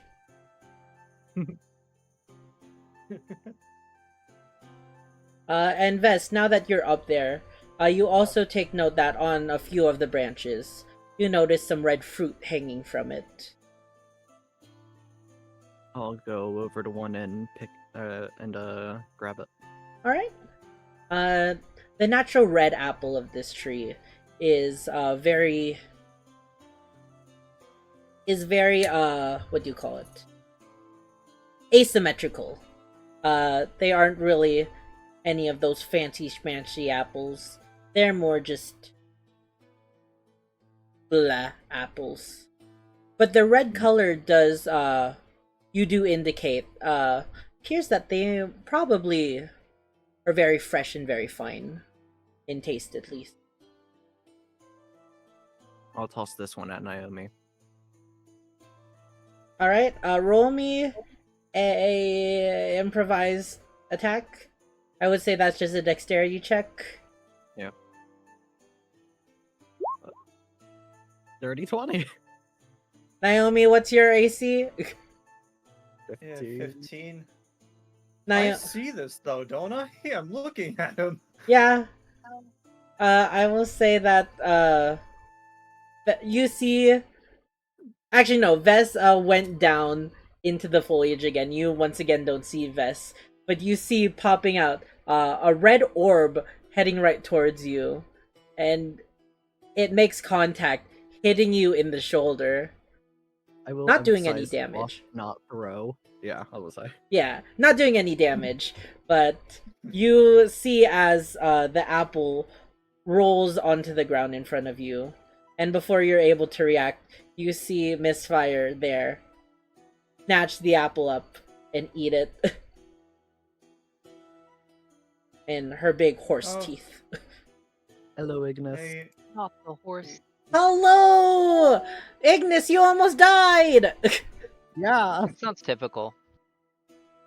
um, Give a You're well, constitution.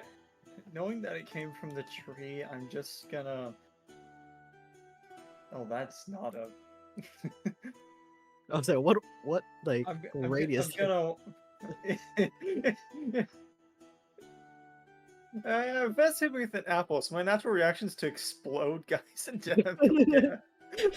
Cast Fireball on self.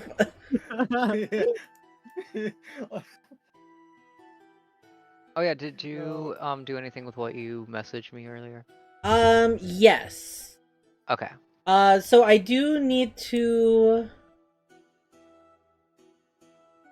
I typed it in, but I never sent it, and then I had to leave, and I forgot that I didn't send it until I saw your message, and I was like, oh no. Yes.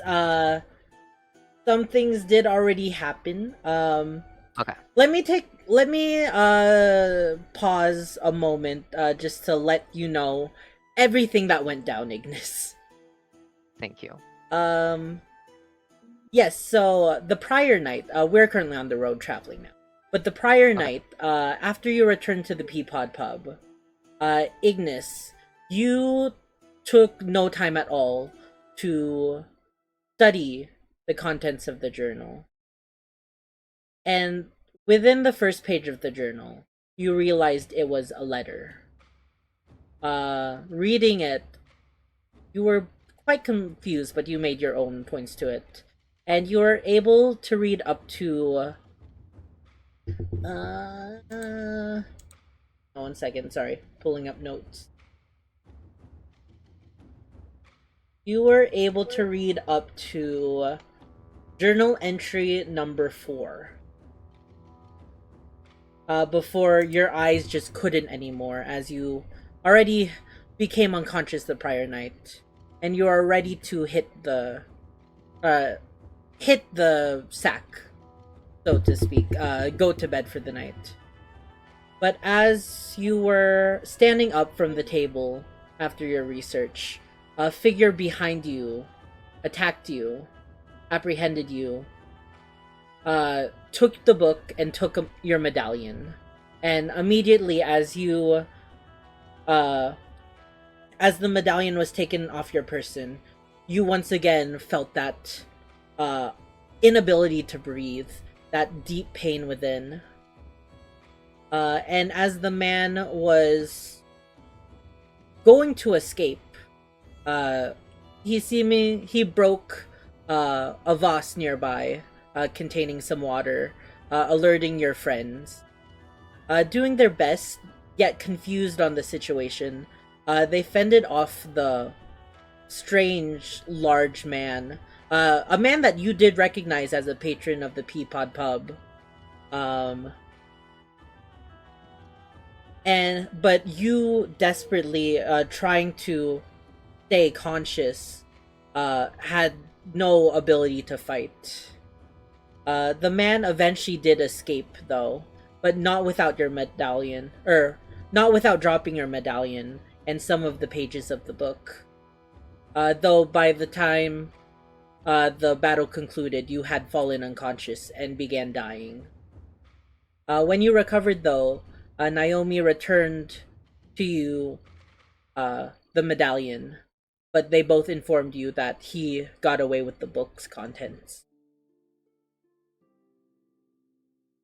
Okay. I will say that you were able to read 4 journal entries, which I will be giving into your private journal.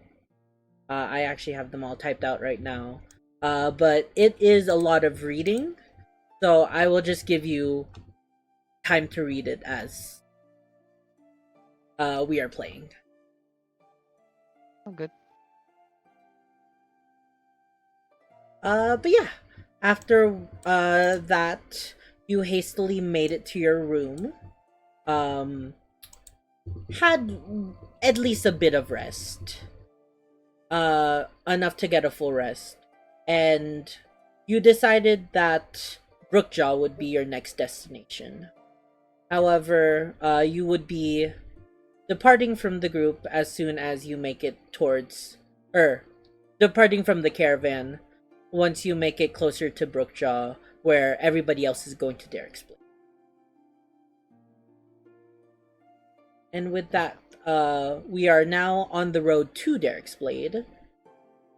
And we are taking a stretchy break, where Vess has climbed up an apple tree and thrown an apple at Naomi. Anything else I'm forgetting? Not really. Oh, yes. In a show of good faith, Vess has given you a string as a makeshift necklace, as the chain that had your medallion was broken when the... During the struggle. Yes, during the struggle.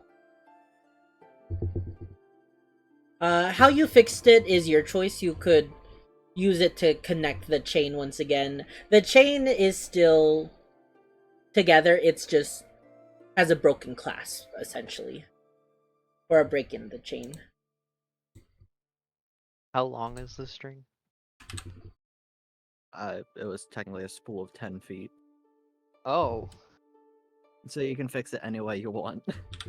Well, I won't use all 10 feet of it, but Oh, you can have the Rapunzel necklace. I just get new hair too. uh, Ignis now has hair as long as Rapunzel. Confirmed. I'll just like take a bit of it and weave it into like a nice like friendship bracelet braid, and reattach the chain with that, like a little friendship bracelet. All right. And the medallion is now on your wrist? No, I No, just can reconnect the chain with a friendship bracelet. Oh, okay. That was kind of confusing. I'm thinking that maybe just in case I need a bracelet, you know. Gotcha. And I'll say everybody takes note that the medallion has returned back to your person. Okay. In the night, I was just working on it while we were traveling. Yeah, and in the night I did say that you would find your own means to repair your clothing. I didn't get the chance to look. Do you have the mending spell? Oh, did I take it? I don't think I did. Okay. I think I opted out for something else. Then Yeah, 'cause I remember Does Fennel have mending? Fennel has prestidigitation, you have thaumaturgy. Those were like the That's what it was. Dang it. cantrips that you guys got. No one has mending. Yeah. Yeah, no one Okay, has yeah, mending. I just have thaumaturgy. I don't think you were supposed to see that whisper. Okay, that's weird. Yeah, it's okay. Board roll It 20. wasn't really a secret. It was just I gave you the chance to do that medicine check earlier, Vest, but you didn't get it. It's fine. But other than that, I misspelled it! Oh my god, that's so bad! what? No, I just wasn't expecting that whisper. No. Never mind. Continue. Okay. This is I'll great. DM it to you, but don't say it on stream. Let's just continue, and you can read it later. But then I will just say Okay. you found your own way to fix your clothing. Maybe you sewed it together. So your clothes are repaired. Okay.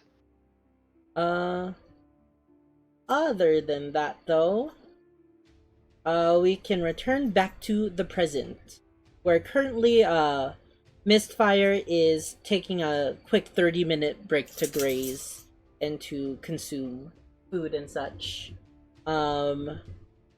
Ignis, did you want to do anything at this current moment? You see Vess has climbed up a tree and appears to be chucking apples, or tossing apples out. Oh, turn up volume on current D&D party. Of course! Sorry for that late message, Kuro, but thank you for letting me know. I'll make everybody a bit louder. I mean, I could just talk louder.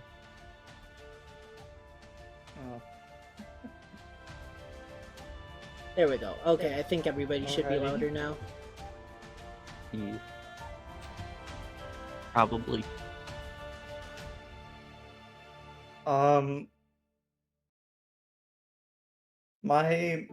Can I say my action to or reaction to having an You don't really need to worry about actions and reactions at the moment. Just let me know what you wanted to do.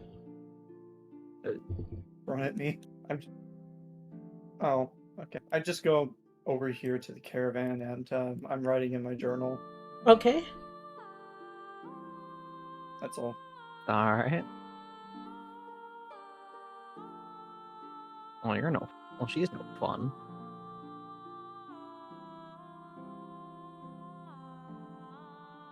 I'll That's... toss one at Ignis then. Do you see anything? Oh, you're throwing one at Ignis? Okay. Just toss the one. That's Alright. What is your armor class, Ignis?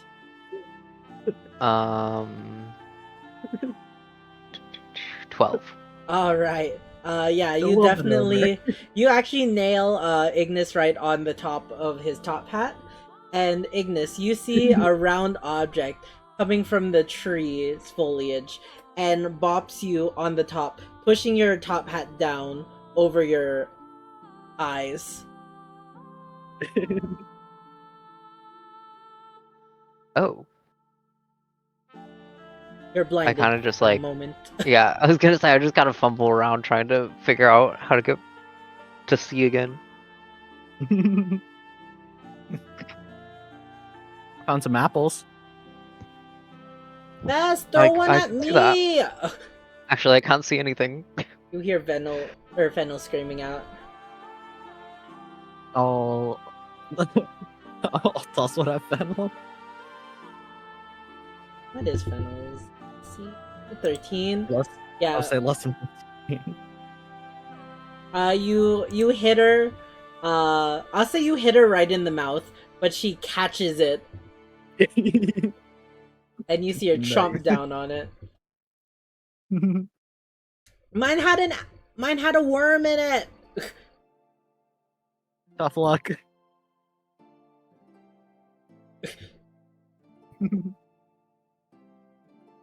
I'll grab a few apples and then climb down. All right. And as you're climbing down, would you roll me another investigate? Sure, probably gonna roll low. 18. I did it. Oh no. Yeah. Oh, that's high. As you're picking apples. Oh, actually, sorry. Roll me a survival check just to see, how many apples you can get. 13. That will be a D8 for you, and you are able to get 5 apples. Nice. In your cloak. But as you are beginning to climb down the trunk of it, you notice, as you're stepping down without being able to see, you notice that your foot gets stuck as it goes into a hollow of the tree, actually. You're able to quickly pull your foot out, and as you're heading lower so that you can see within, you actually take notice that there seems to be something within the hollow. Something slightly shiny. Ooh, I'll reach in and grab whatever it is. Alright.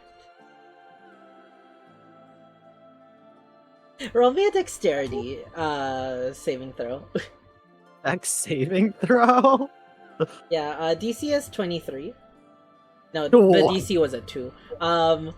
Yeah, so you are able to pull the thing out, and once you do, you feel just the slightest nip on on one of your fingers. Not enough to do damage, but as you pull out, you notice that it's a bottle that you have just pulled out. But as your hand leaves, you see what appears to be some kind of rodent, like a squirrel or a chipmunk, has made its home here and doesn't enjoy you reaching into its little hollow. But from the hollow, you are able to pull out a greater healing potion. Oh.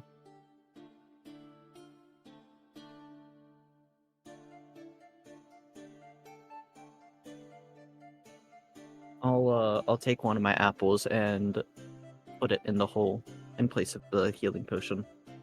Alright, yeah, you place the apple down, and the chipmunk just turns and begins to eat the fruit. Seemingly not caring about you anymore. I'll finish climbing back down. Alright, and you're able to make it down on the ground, no issue.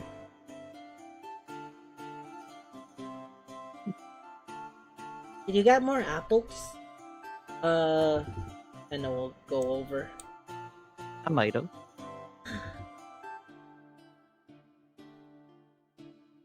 Well, I hope they don't have worms like the one you gave me.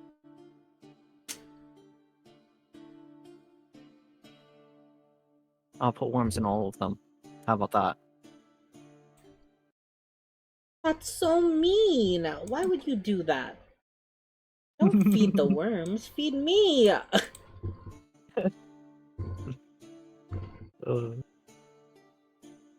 Uh, but yeah. Would anyone like to do anything else during this time?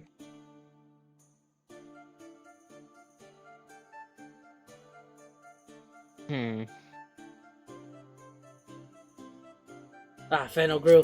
Got nothing. No! Yeah. Fennel Not grew. big kennel.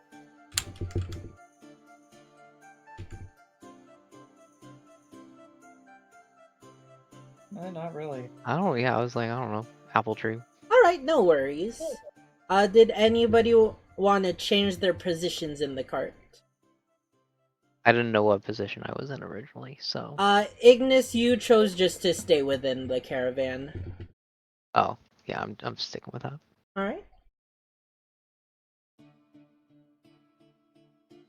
Naomi, you still wanted to be front of caravan while Bess was in the back? Yeah. Gotcha.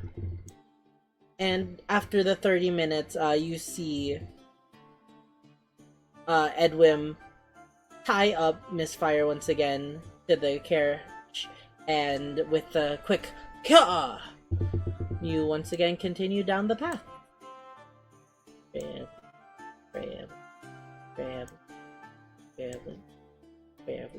Which you travel unimpeded for a good couple hours until twilight begins to fall.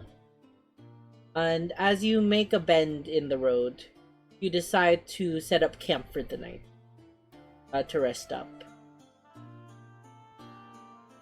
Edwin offers, though, if you would like, he could keep continuing, but will not deny that some rest would do well.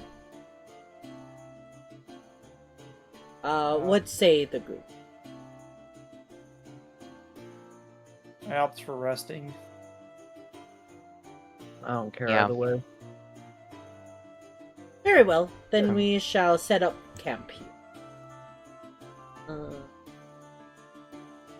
And I will say, it takes you about an hour to set up camp. Ignis, you weren't here the first time we rested. Or we were traveling. But to Vess, Naomi, and Fennel, it's familiar that you guys, take the smaller tents and set it up around a campfire, while Edwin has a very large, luxurious tent to himself.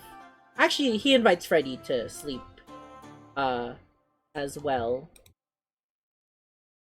Put everyone there. Misfire will go here. Freddy will be setting up that. You can fit about 2 people per tent if you would like. And there are 3 tents available. Edwin was gracious enough to allow you to borrow the tent, Ignis, if you so wish. Yeah. Which one? Wait. You can choose at the moment. He doesn't assign the places. Okay. At least 2 people will be bunking, though. Oh, okay. And we'll go here to this one. Naomi, I'll say you took care of cooking the rations for dinner and setting up the campfire. So you are the final one to make call for where you'll be sleeping. I guess I'll be bunking with Fennel. Yay, roommates once again!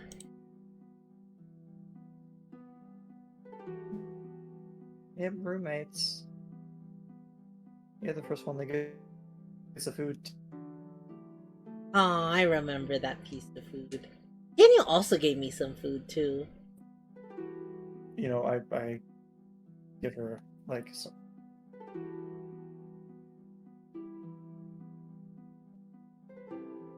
could you repeat that again? Not in character, I just didn't hear it. Oh, Eat it. Daniel also gave me some food as well.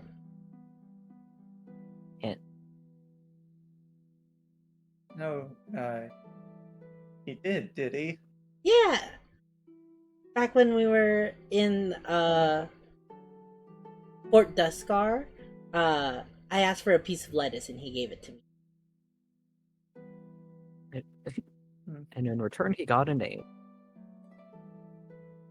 In return, he became one of the biggest NPCs of this campaign. I kind of wonder if I'll see him again. You probably will. You saw him. He said he's adventuring, right? You remember where he said he's going? Maybe he's going to Derricks Blade. I heard him going to Brokejaw. Oh.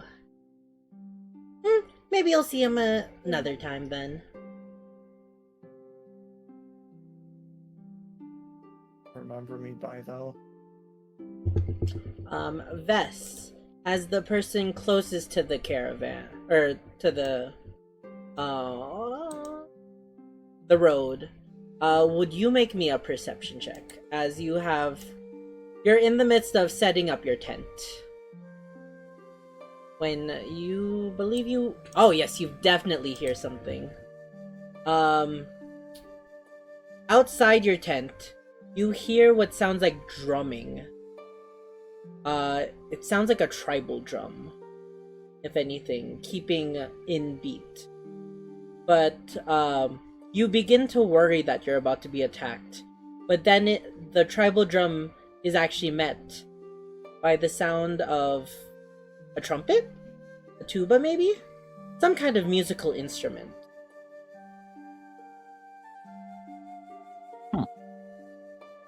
I'll just say towards the group, anyone else hear that music?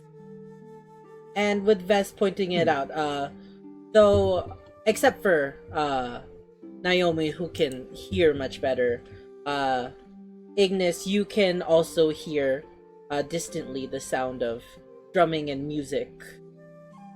That seems to be getting closer. I'll say Edwin retires for the night. What is that? Can I recognize what it is, or like what if it's a specific? Yeah, give me... What would this check be? No clue. I'll give you a straight charisma check.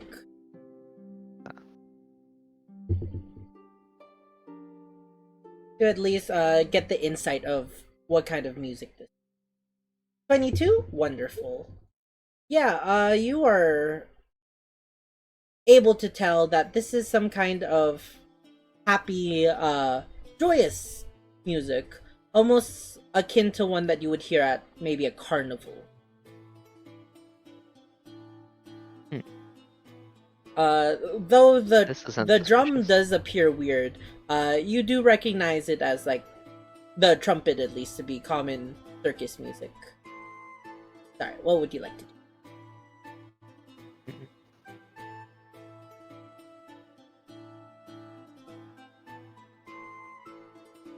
Was that to all of us? Yeah. Or... gonna... go outside?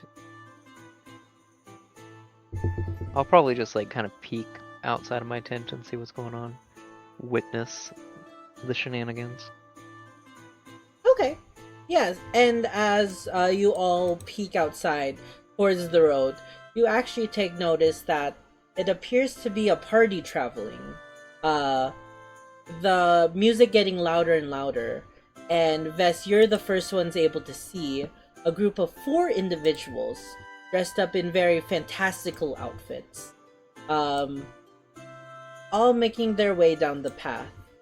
But as the front runners see you peeking your head out, Vess, the 4 of them will begin to approach, and a small sparrow boy in I what already have a appears to favorite. be wizard I'll go. robes waves over to you. Hello there! Hello. Is adoption on the table? We mean no harm!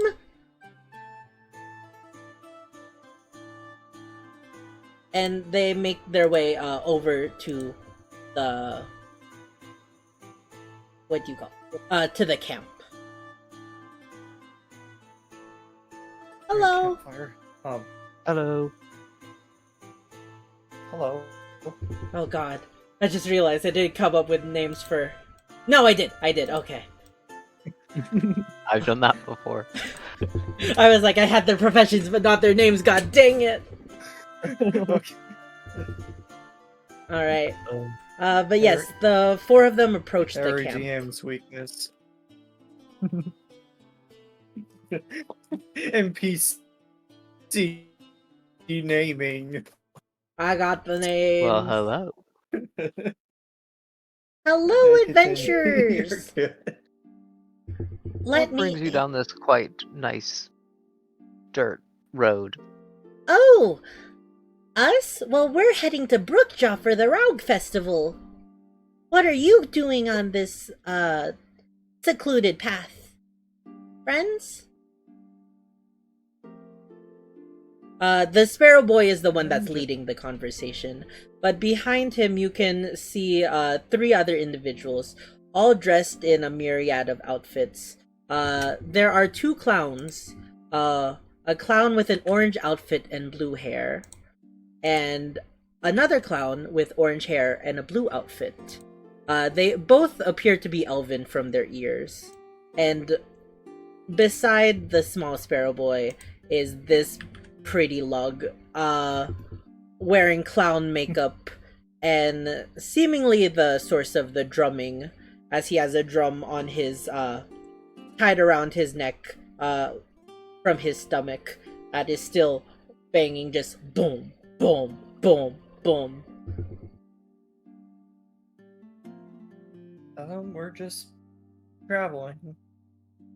Ooh, okay. Sized up for the night. Sorry, what were you saying? I should have let you finish, Naomi. Oh, I just had decided to set up camp for the night to rest. Oh, wonderful!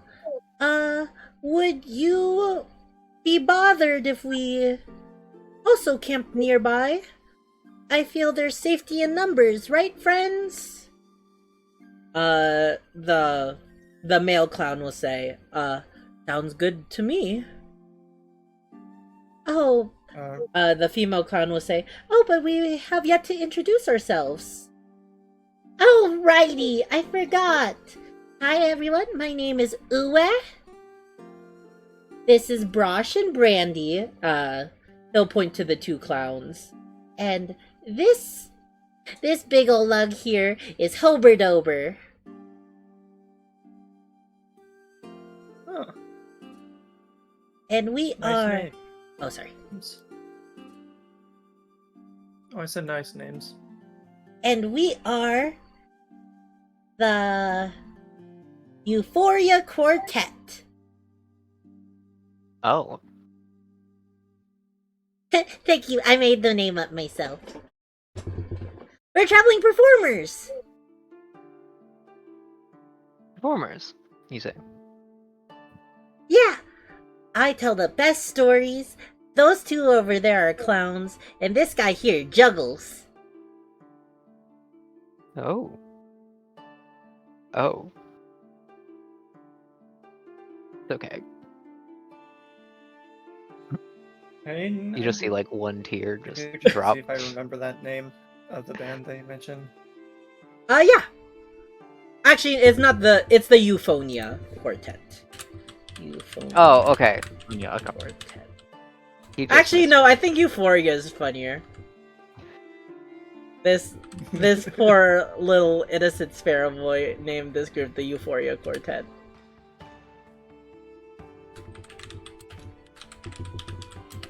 Nice. Oh, God.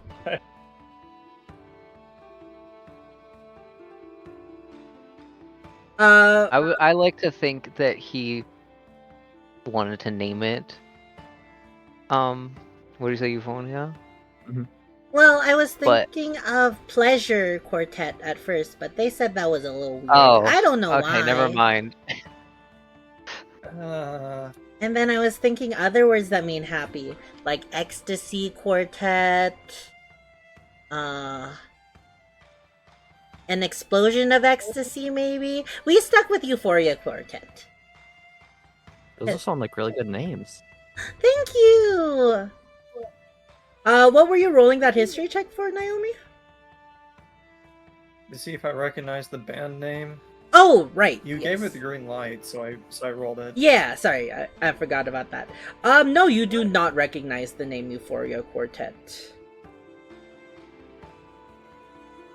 Huh.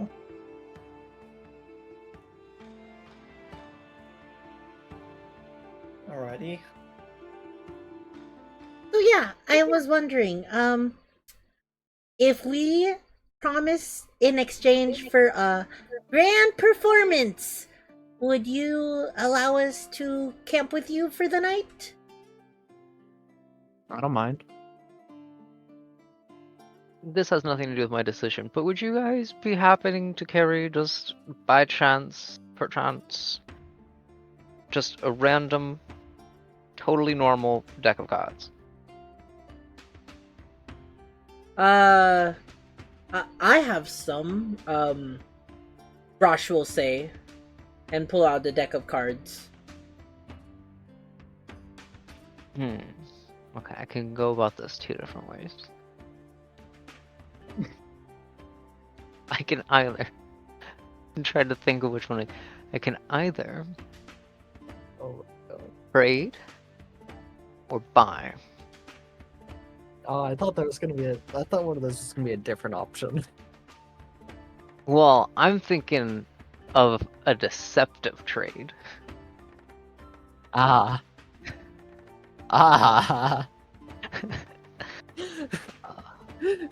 While this happens, can I do insight, please, Ethan? Yeah, what are you inciting on? Alright. Specifically, Insight what are never you goes inciting well on? for me. I'm trying to see if they seem trustworthy. Alright. I will say from that insight check, you can't make heads or tails on, what you make of the group. They do seem to be very,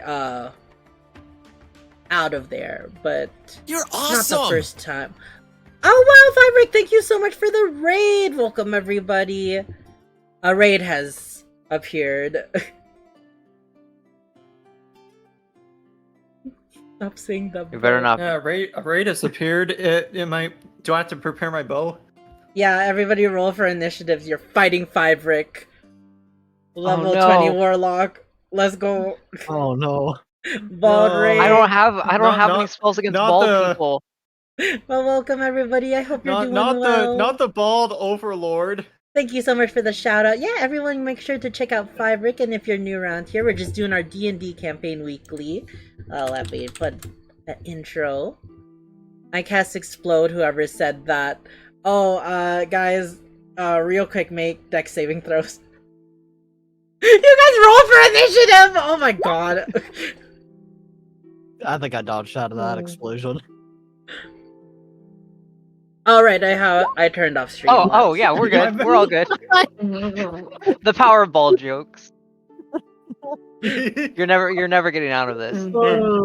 Yeah, I turned off Streamlabs for the moment, just because somebody played a Mitsu roll and I didn't want that Hey, going under in D20 joints. stream. If Fabric is bald, roll another 20. That's crazy. Oh. But our party is just adventuring and setting up camp when a group of mind flayers, I mean performers, came onto their camp and asked them to stay with them. Hey, they can mine my flare all they want. Excuse me? What? Listen to that? I didn't say anything. But anyways, I will say Uwe looks up to to you all. So is that a yes? I promise we'll put on the best performance. Sure. If the others don't mind, then I don't mind either.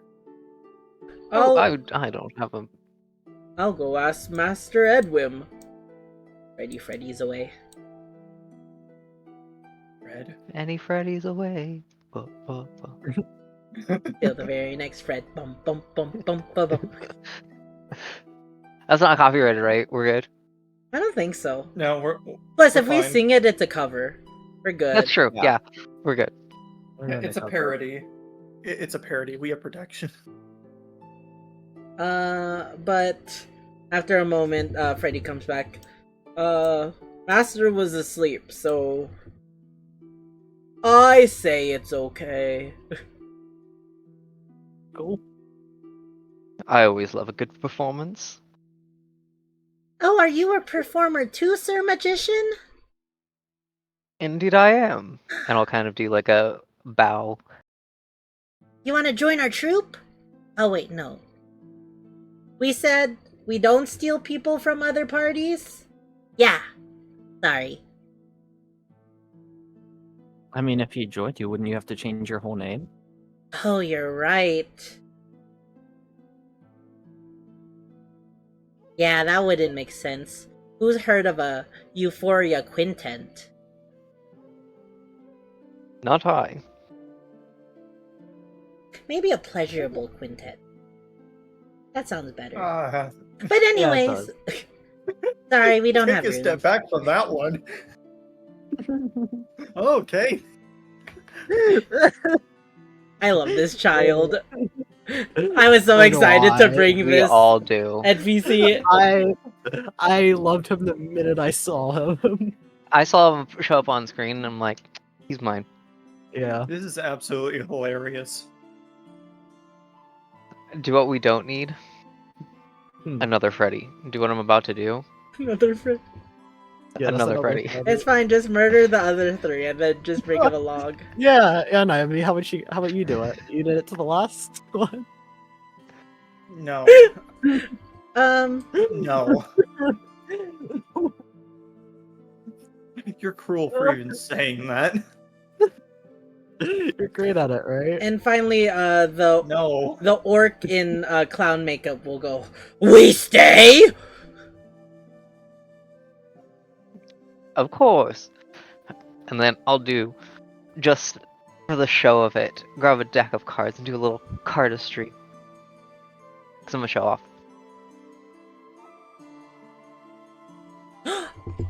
Roll me a performance check as you do that.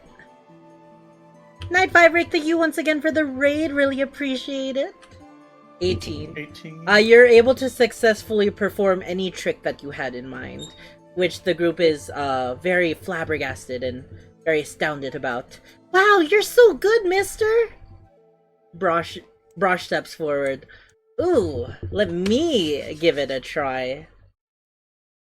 And he will purposely fail this performance check as he takes the card in his hands and all the cards shoot out in various different ways. Oops, guess I need to practice more. Honk honk. And he honks his clown nose twice. He doesn't say honk honk. Oh, I thought he did say Hong Kong.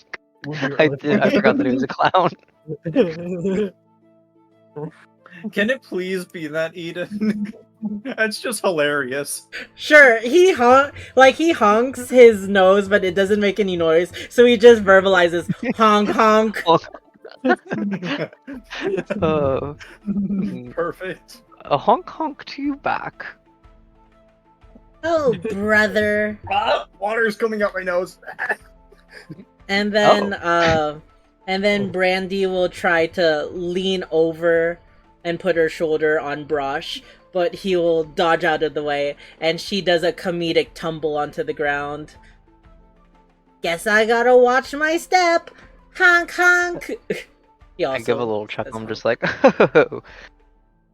I'm gonna laugh. Give a little golf clap. Move! Hober perform! And Hober from his very colorful outfit pulls out 3 hatchets. And he tosses all 3 simultaneously in the air before catching one, throwing it in the air, and beginning a jungling performance.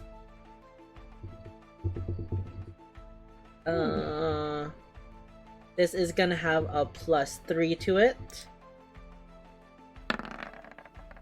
Although he's not rolling a performance, he's rolling intimidation.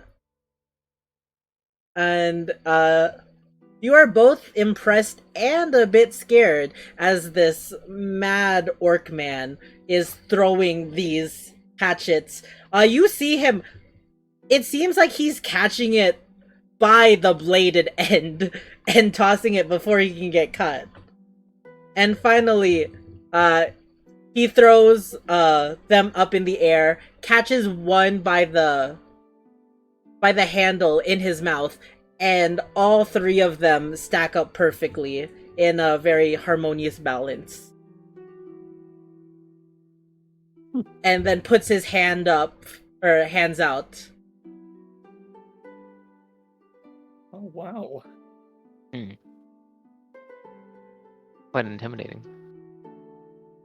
And then he will, not hearing anything, he throws the hatchets down on the ground. He says, "Tada! You clap now!" I'll clap. I give More out of fear than being impressed, but I'll clap. Agreed. It's kind of like oh. I'll clap as well. Now, what do you say? Can we stay? Of course. Sure. To one performer to another. Wonderful! We'll just set up our camp over here, and we'll try not to bother you, but we'll get ready for the next performance.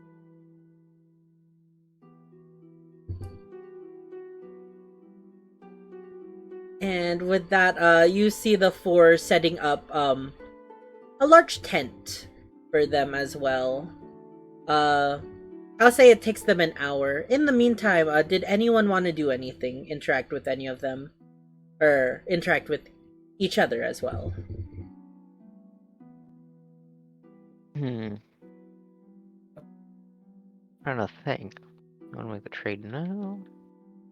I mean, purchase. I'm gonna politely ask.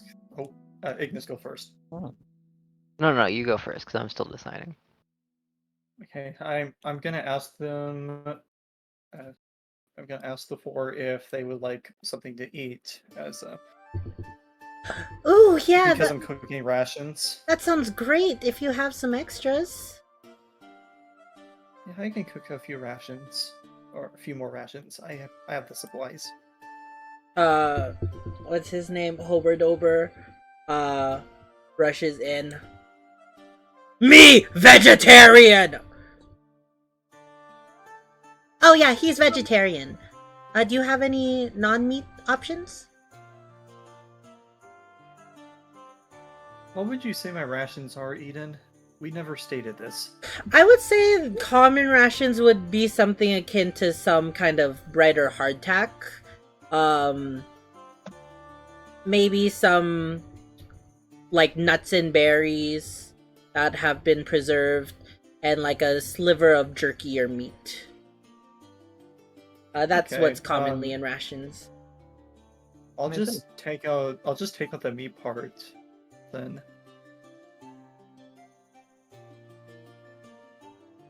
Thank you. Yeah, you're welcome. You're welcome. I'll make sure to keep the meat out of your rations that I cook. Roll me an insight check, Naomi, as you hand over Hober the food. Oh God! Why is it constantly 8? All right, you don't notice anything. But anyways, Ober takes the food. Fennel has woken up and has interacted with the group now. And you all share a nice meal of rations. Wow, these are so yummy! Glad you enjoy them. So you said your adventures, right? Yeah. I'm guessing everybody's gathered around the campfire, right? Except Edwin, who has fallen asleep rather early. Sleepy night. Yeah, he tired. Sleepy, sir. I'd be a bit away, but yeah. So where's your destination to, travelers?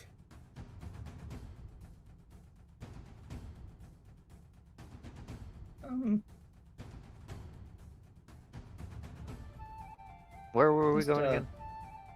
Derricks. I'm not gonna. Derricks Blade. Yeah, Okay, we that's what I thought. leisurely but- Well, you're heading to Brookjaw.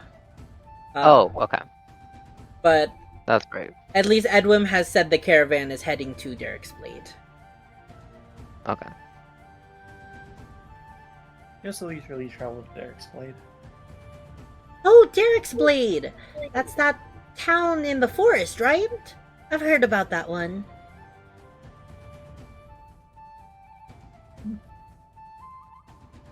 Yeah.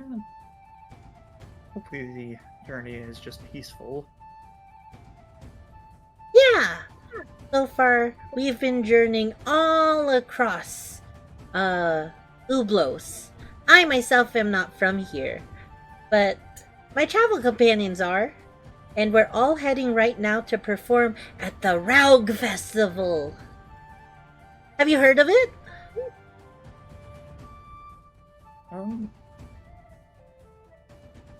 You can roll We've me heard it history here checks and if you there. want to see if you've heard of it. I think Daniel mentioned it. Yes, actually roll me with advantage if you would. Because you've actually heard about the Raug Festival, Naomi. Alright, you needed that. What if... I'm happy with the 20, but why do I constantly roll 8s? It's bothering me.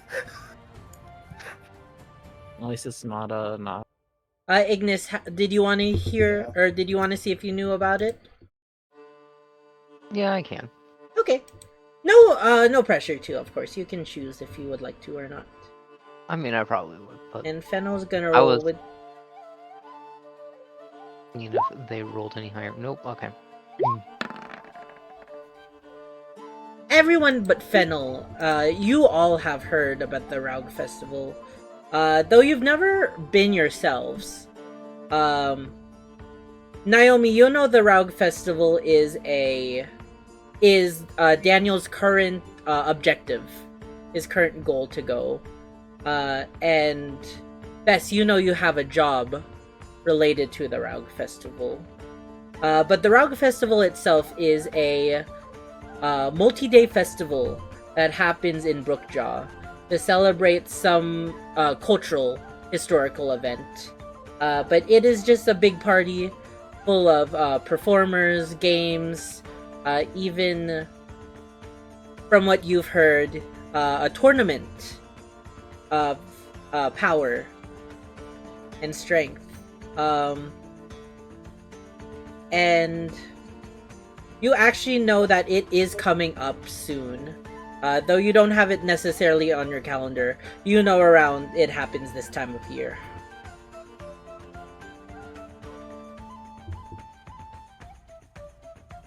Huh. Yeah, it's gonna be a great festival, and we are set to perform. We've actually performed, a couple years back there, and it was really fun! They have all kinds of food and games, and then the big tournament.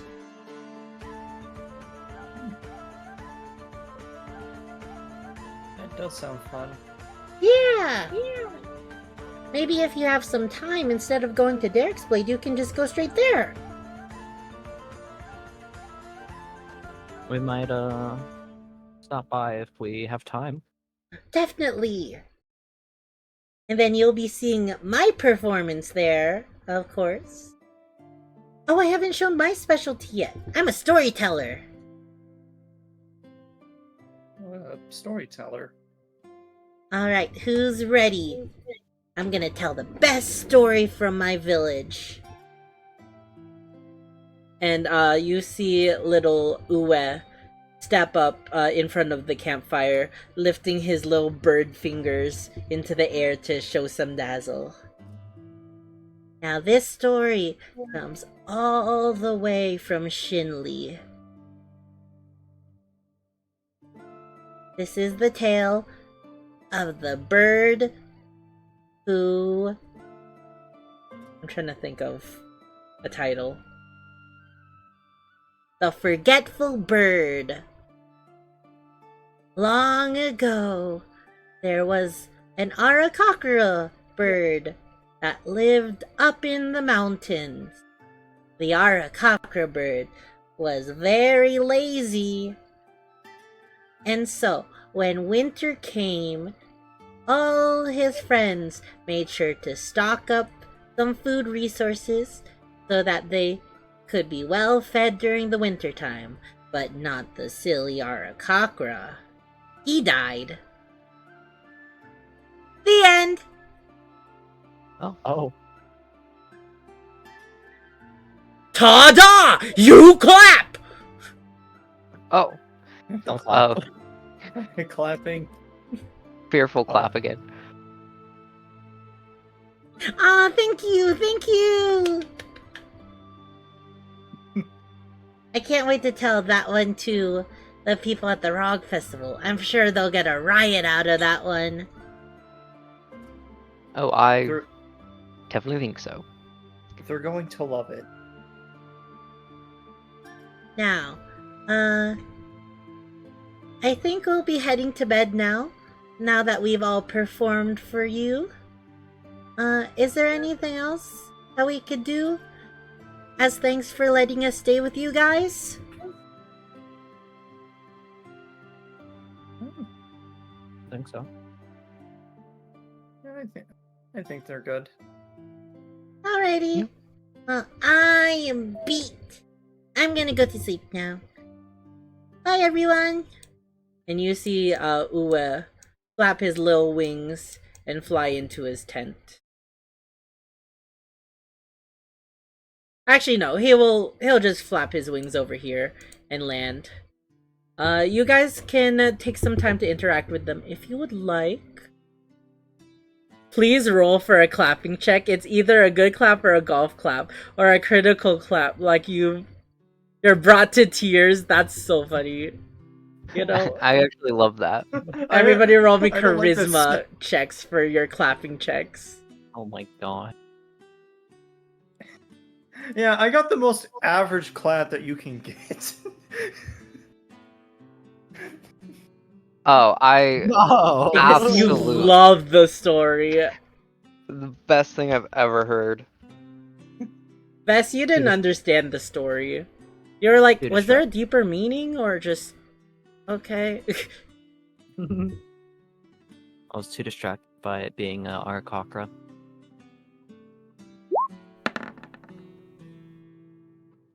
Fennel also loved it. Only the true performers got the story. Yeah, we're just built different.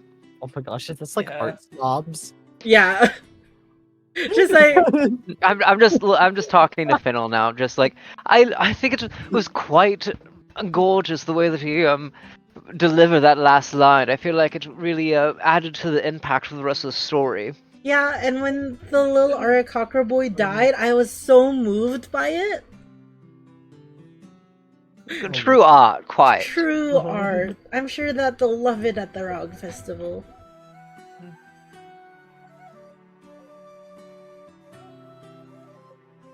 But yeah. Should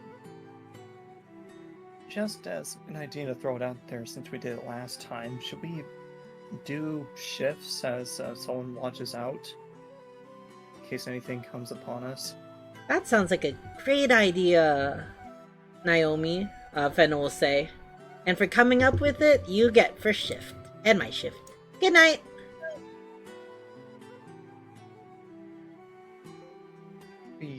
haven't agreed on her order. All right. Oh, Thank you no. for taking the first one. Good night. Armani in my Yeah, Vess just left.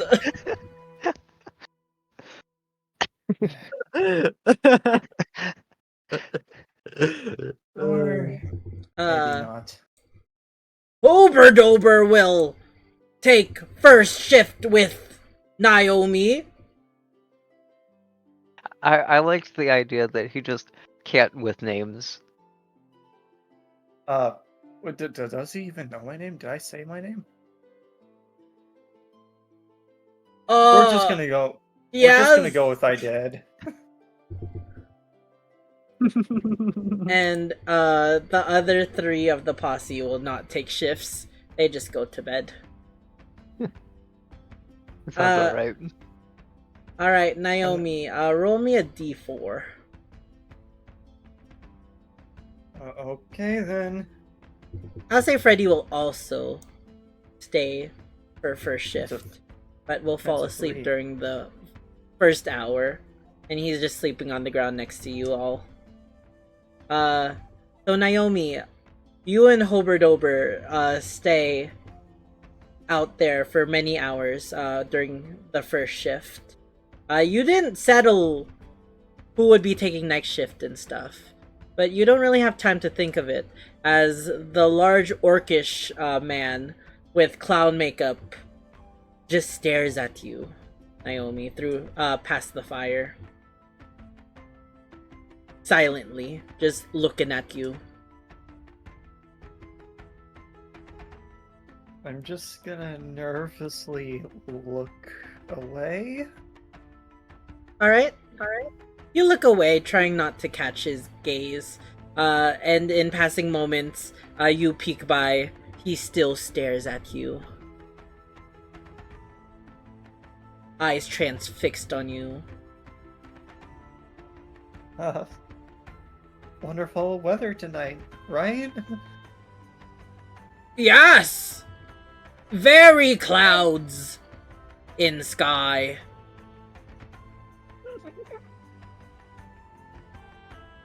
Would Naomi like to play game to pass the time? What did you have in mind? How about you ask Hoberdober question, and we take turns. Alright. You go first.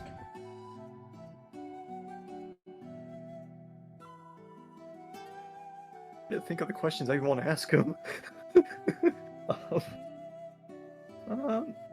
What inspired you to join the group? Orange!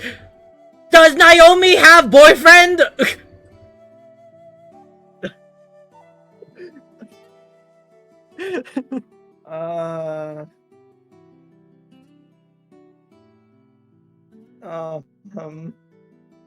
I think somebody's smitten.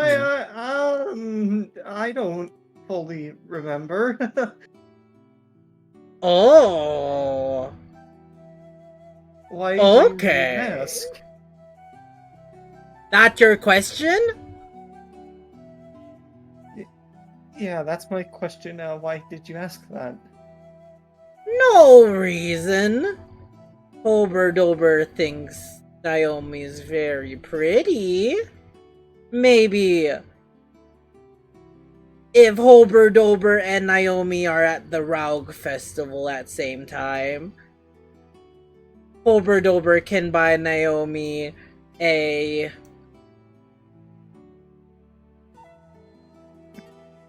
I'm trying to think what's a cute food item.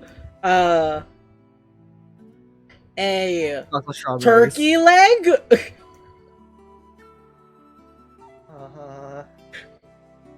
Thanks. If that's okay with Naomi. Is okay with Naomi?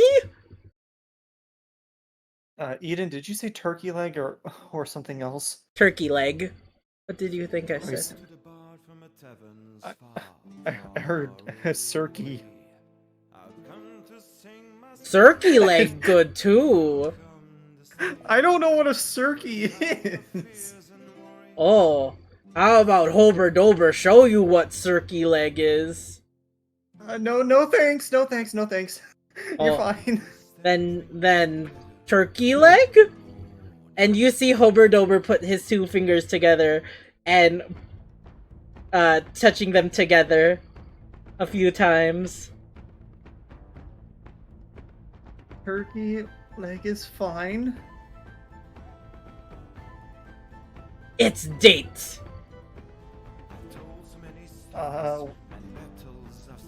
And you see his his mouth full of rows of sharp teeth just give his best smile. He's gonna do another unintentional, albeit, intimidation check.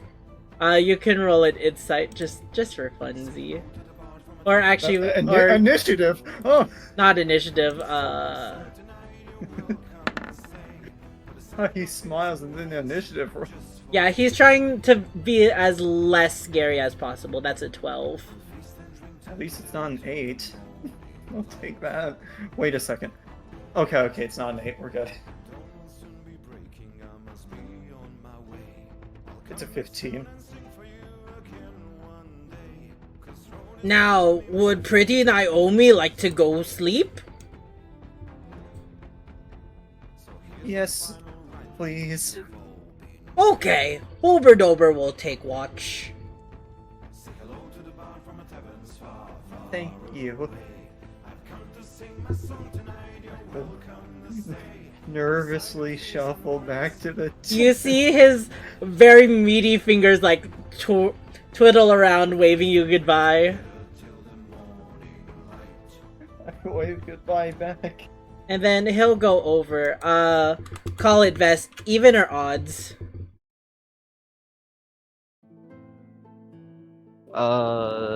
Even? Alright. And once you're out of sight, Naomi, heading to bed, Hober Dober will stand up and go to your tent, Vest. Go inside and pick you up, shaking you. Wake up! Wake up! Wake up! Is he shaking the bowl I'm in? No, he's shaking you. He's picked you up. No, 'cause I'm not in human form, so I'm just a blob. Oh, you're right. Also, I was like a human before, so he's probably like, what the heck happened? You're right. That was here. He will turn to no, he will go into your tent and just see you as a blob, not realizing that it's you. He says, "Oh, this bathroom tent." And then we'll walk out and actually go over to Ignis's and see you, no. Ignis. Wake up! Oh, Wake up! Wake up! Oh! I don't think that plays in Vest's favor. He might go in the bathroom there later. Naomi says, "Time for her to sleep. You watch now." Oh. I just sit by the fire. And you actually see Hober Dober go into your tent. Oh.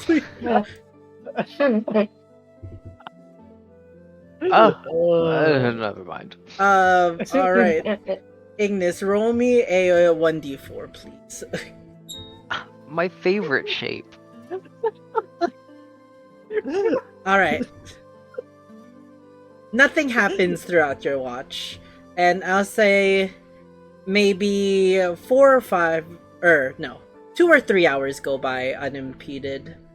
And this would customarily be the time that when you were traveling, you and your partners would switch watch.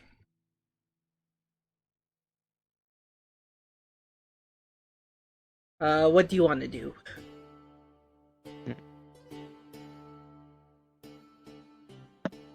Is Freddy out here? Freddy is, but he's been asleep on the ground. Oh, okay.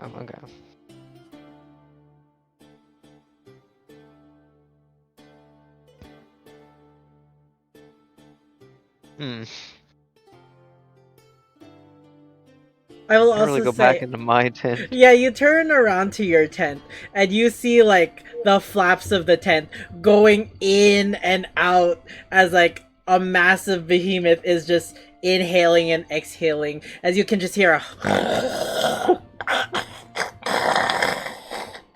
I am absolutely terrified, and that's out of character. Oh, so your character, or is it terrified? Okay, good enough. No, 'Cause she mine is terrified too. I guess I'm sleeping out here. So, all right. telling us to- Are you going to sleep for the rest of the night? Yeah, it's fine. We might die. All right. Let me just roll one more. All right, we're good. And the rest of the night is uneventful. Ignis, you are able to get some sleep, and you awaken at the crack of dawn as as the break of light floods your eyes. And everybody can get a long rest, but there was no combat or issue with that. And eventually everybody wakes up the next morning. Oh, I didn't have a morning thing set up. It's fine. We'll just do that. Stop torturing me. I don't want to go through it again. Hober is the first one to wake up, and the rest of his troop is already breaking down the tent. Oh god. No. His illiteracy is affecting you, Eden.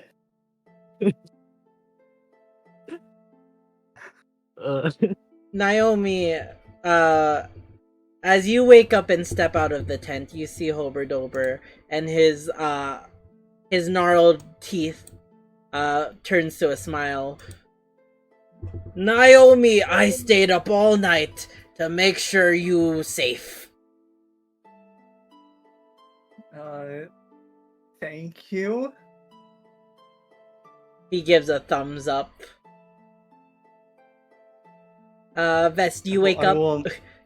Yeah. Alright. I will nervously give a thumbs up as the wolf ears are down. Alright. Well, we gotta hit the road. Thank you all for letting us stay the night once again. Tired but awake, Ua will say. And, behind him, Brush will say, yeah, it was great sleep. First time I didn't have to be next to someone snoring. I don't snore that loud, brother. Honk honk. Oh, sister. Honk honk. It's never off with these two. You just learn to deal with it. Anyways.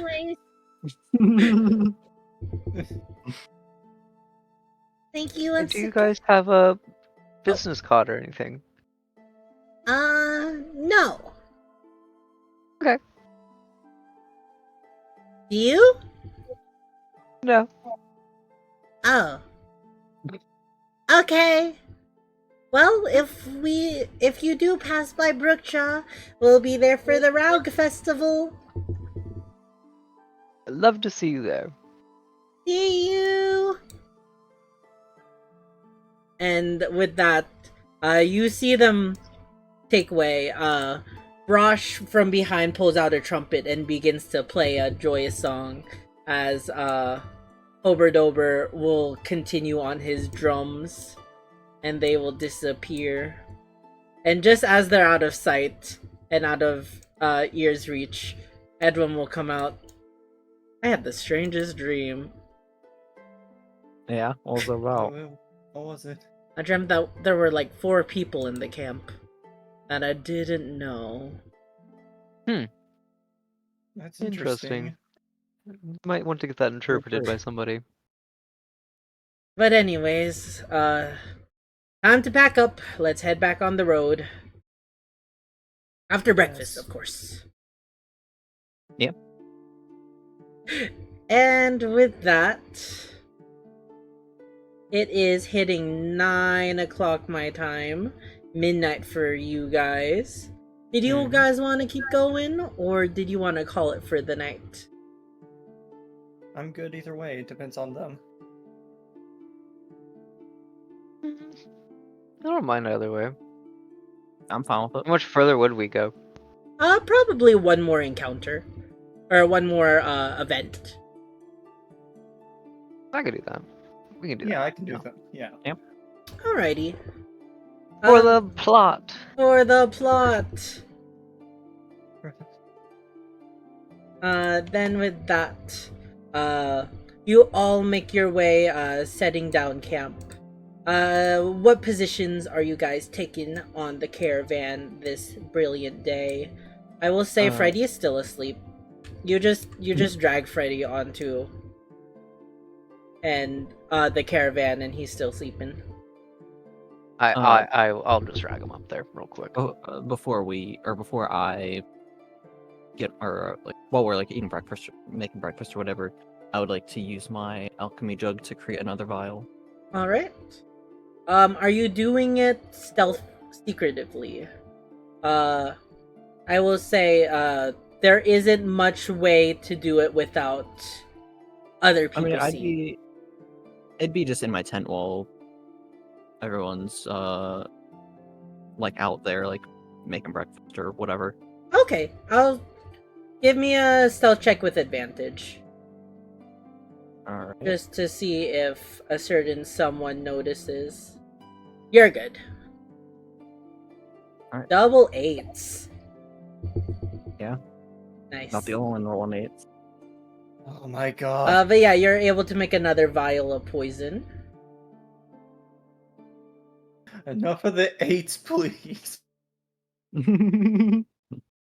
And afterwards, yeah, everybody has breakfast.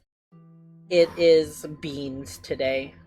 You had a ration that was just beans. Cheap Beans. viewers, quick, Kuro, shoot it! Ito would be absolutely terrified. Why D10s? Yeah, why D10s? Oh, yeah. Yeah, that was a D10 by accident. You know, if the equivalent roll on a D20 is an 8. No, we're not counting there. You I'll know, if you say got it. 2 less, that would be an 8. No more 8s. I'm starting an 8 rebellion. But alright, that is everyone's positions. Got it. Yes, that. Then with that, Misfire continues down the track, heading further to your destination. Just gonna be praying in the car. Naomi, roll me a perception check. Normal, as it is based on sight. Okie dokie. Perception. Which I have a +8 in. Hey, at 18. I'm going insane. Perfect. That's an 18 though, and so you rolled a 10. Fine. So, for I will say about like 5-ish hours, you guys travel with little going on. Once again, Fennel will be performing a song, as you continue on. You've noticed that Fennel's songs have gotten sadder, throughout the times knowing, them. But this song is pretty neutral in emotion. Until Naomi. Oh, I should have actually made you roll with advantage since it's could also be sent. You know what? Just roll me a perception with advantage. Okay.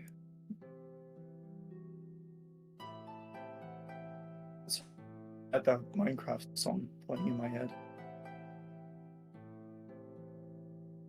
24, even better.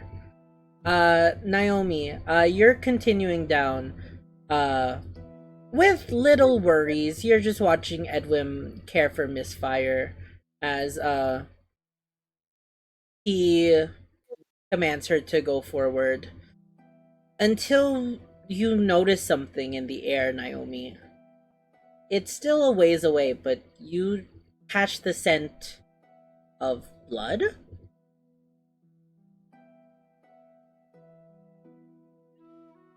Something isn't right.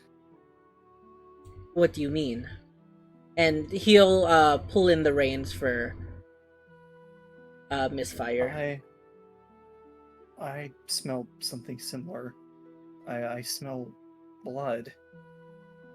And as you take in the scent, I'm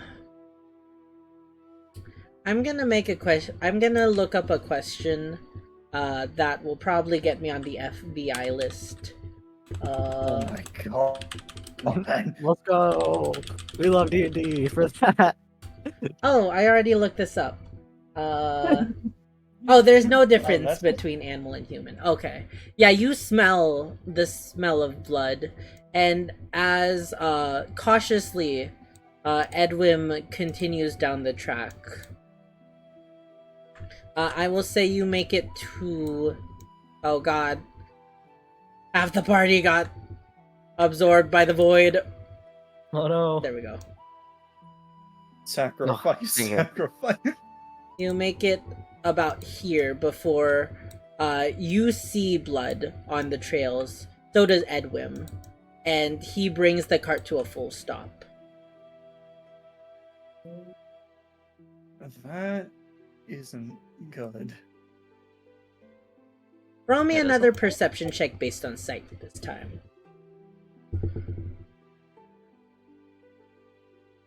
Alright. Normal.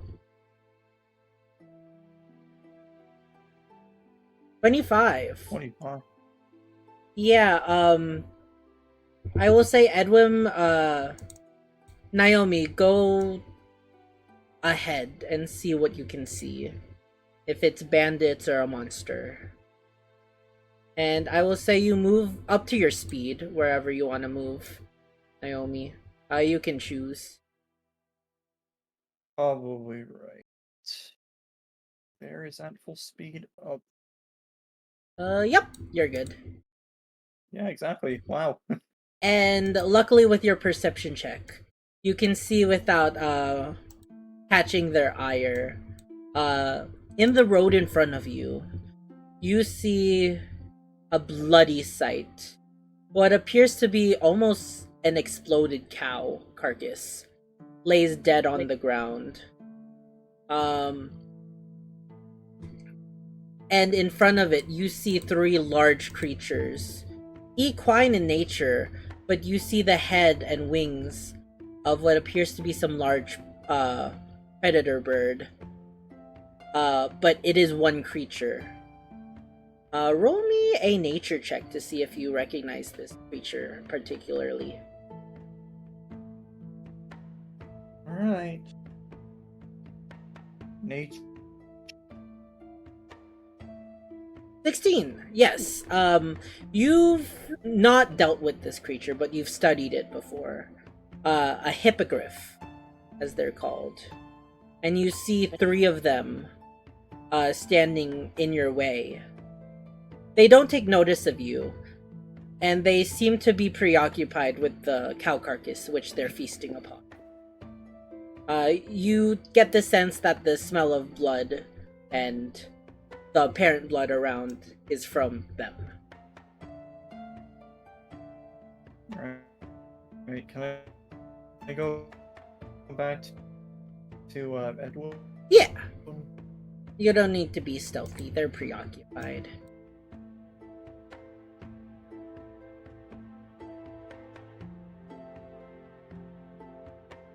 Alright, and I will tell. Hippogriffs. I see. There are 3 hippogriffs about Ah, I see, Naomi, though you are breaking right now. Does he know what the... Yep. He himself will roll a nature check. I hate Wi-Fi. I thought that you just said I hate life, and I was like, oh, I heard I hate the wife. the wife. I'm not familiar with the creatures. But if they do you believe Amber- they pose Japper, am I back? Yes, you're back. Yeah. Do you suppose that they pose Alright, trouble? Just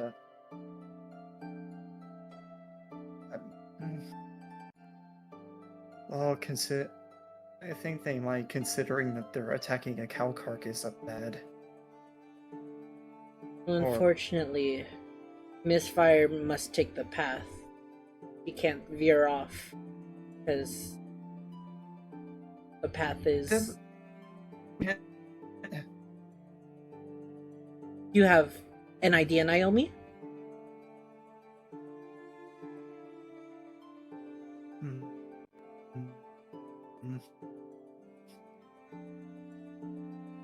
Trying to think of a way we can distract them so we can get through.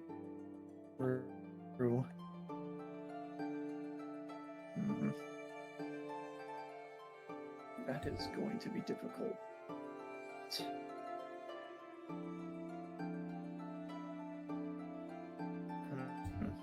Okay, that is not going to be possible.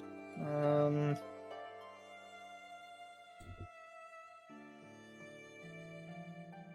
can't think of anything that can distract them.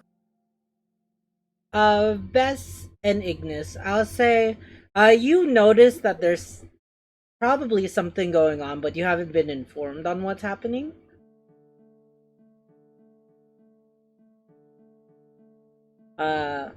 Until Okay. Edwin will pull over the slide.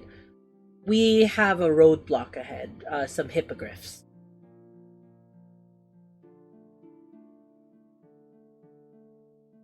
Have you decided on a plan of action yet?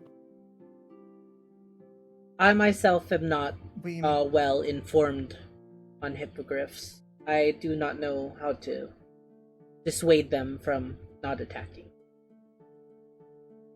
With my nature check, would I know, Aiden? I'll say that nature check was to identify the creature. If you want to look into further information, you can give me another history check or a survival check. Either of your choice. Survival. Survival. 24. Let me see. Dragons, griffins, and wyverns have taste for hippogriff meat. Prey on these. Hey, a multiple of 8! Wow. Vess, I swear. Did I just make this episode 38? Just skip 36, 37? Yeah. Oh my god. I will say, hippogriffs, are a type of beast. They are not quite common, but they do live in secluded packs. That it's said that dragons, griffins, and wyverns have a taste for hippogriff meat and frequently prey on the creatures.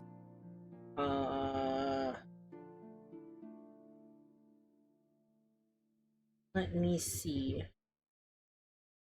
Other than that, they're very territorial, and they will do whatever to defend their egg, if they have any. Though, from your sight, Naomi, you didn't see this being a nest, you just think they hunted a cow and are consuming it.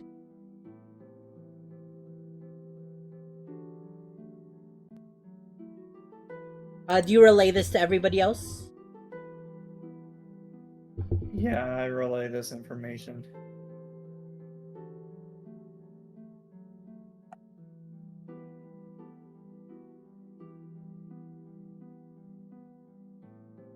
Interesting. So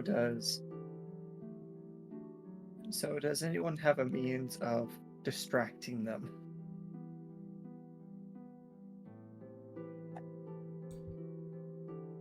I can try to scare them. I'm really scary. Freddy will say, upon being woken up from this. I can't turn Freddy. Freddy, I don't think that's a good idea. I don't think scaring him is a good idea. If you say so. Can I take a look up the path just to see if there's like a way around? Like, you see this right here on the edges of the path? Is that like, is it rigid rock? Is a caravan able to get through is my question. We ourselves would be able to, but Mistfire and the caravan itself would have difficulty. We would risk breaking down the cart itself if we went that path. Edwin says this in character.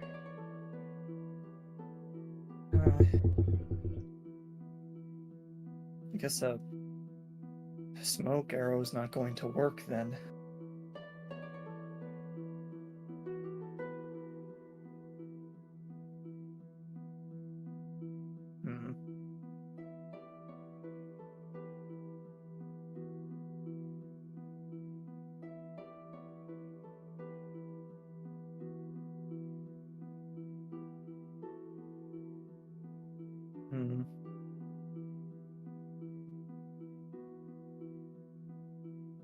Ignis Invest, you got any ideas? I mean, we could always just come out as a last resort. Yeah.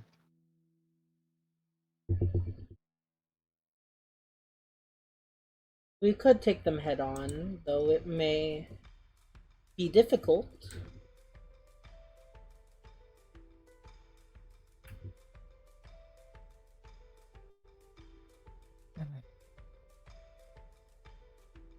I'm gonna see if there's any alternative. I do have a idea, but I don't know if it will work. I was like, I don't really want to get into a tussle with hippogriffs, not to mention that there might be more somewhere else. Okay, I need to... I'm gonna delete this afterwards, but I'm gonna say if it... Let's say that Vance uses the ever-smoking bottle. Is it possible for the caravan to go through here, or are we gonna have some problems with the birds? You can see a black line I draw, right? Yeah, I can see it.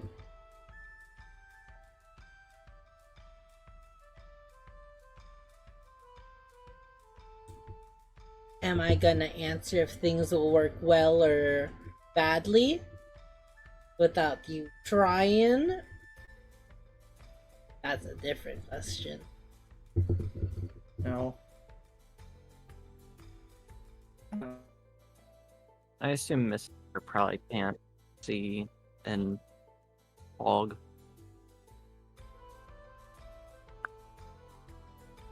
Well, if it's forward, I could command Misfire to go forward. I don't think we'd have a straight shot.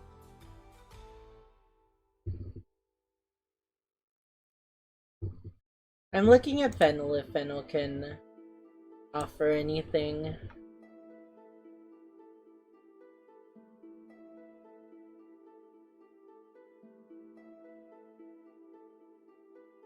I have an idea for Fennel, but I think in character Fennel wouldn't do it. Hey, Vance. What is it? I do have my friends. And Fennel will pull out her rusty bag of tricks. But I don't want them to get hurt. Yeah, Fennel wouldn't do that. Yeah, Fennel definitely wouldn't do that. Yeah. well, if we don't really have an effective mean of getting around them, we might to confront them head on, but I don't. They do seem distracted at the moment. Well, that would give us the an advantage.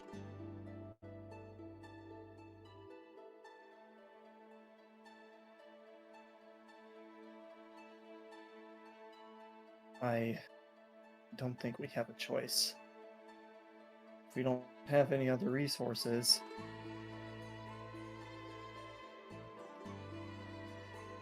Like I said, I could scare them away.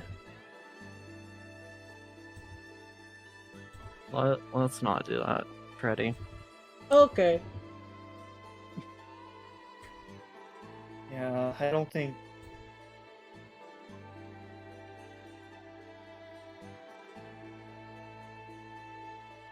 I don't think intimidating would go very far.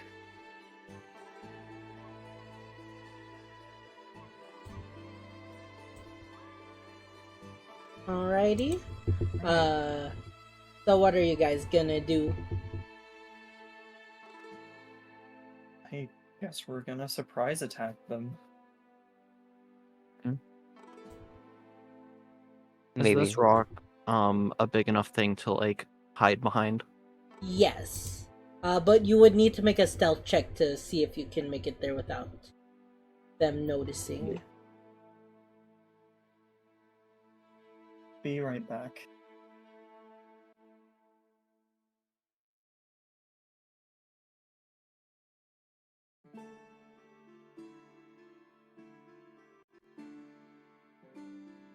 I mean, I guess. Do we all just get in position then? Beforehand, I just want to say, remember everyone's magic items.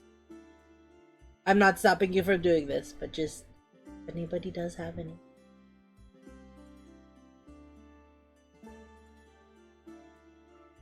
Trying to think of which magic item I'm gonna use.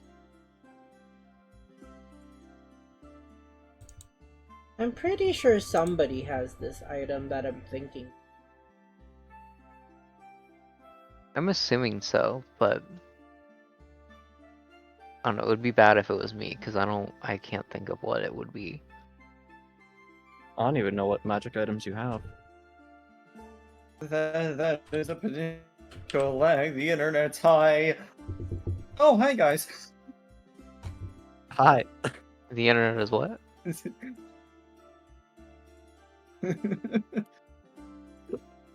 Has anything happened while I was gone? We're trying to figure out if we have any magic items that could help us in this. I got. See, let me just go through my list. Okay. This is kind of annoying. I think this is because I'm using like the Discord activity version of Roll20, but some of my items are like kind of jumbled up. What Like, do you they're mean not by that? where they should be. Oh. Like at the start of this session when I was looking at like the scrolls, I remember I did like two like scroll of question mark, and I added two of those as separate items. And then when I was giving them to Tanilla, I saw that I only had one. And then later I saw that I had another just in a random spot in my inventory. And now at the top of my list is the bear trap, Oh yeah. which should be at like bottom. I'm looking at your sheet. It looks pretty okay. Like Yeah, most stuff is in the right enough place. yeah, that's weird. Do you want me to pull out that chart I made? Oh no, everything's here. It's just in a weird order. So it's just whatever. I can also check that, see what else other people have.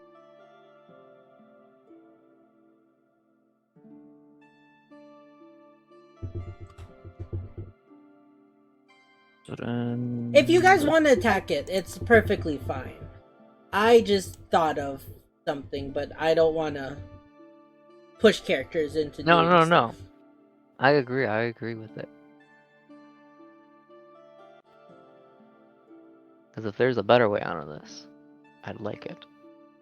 Honestly.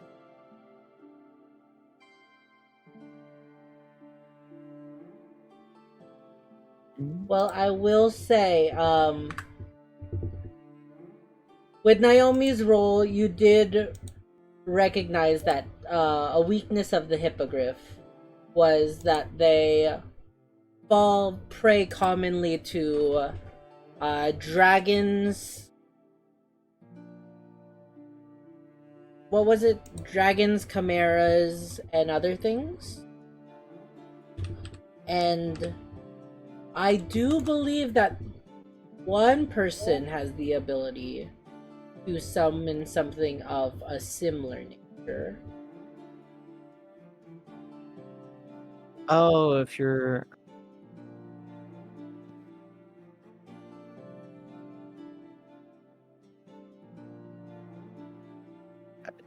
saying what I think. Yeah, but that's a one-use item. Yeah. So that's why I'm saying, like, Yeah. I don't want to push anybody into using stuff.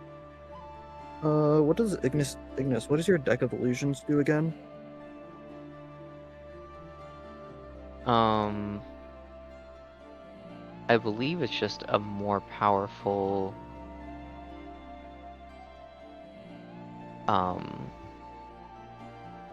like illusion spell, if I remember correctly. No. No. Deck of Illusions is in the Magic Items compendium. Okay. If you want to check it out.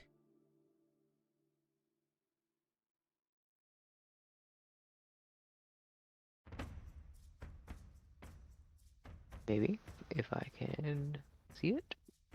Oh wait, let me. No, it's just the thing.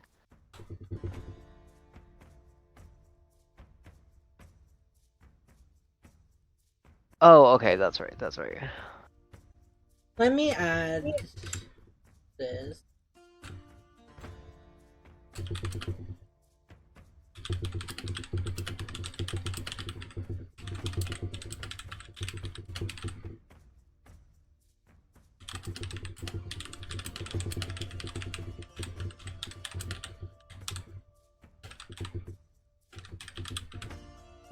Everything okay? That's a lot of desk tapping. Yeah, I just wanted to change something because the base thing kind of sucks.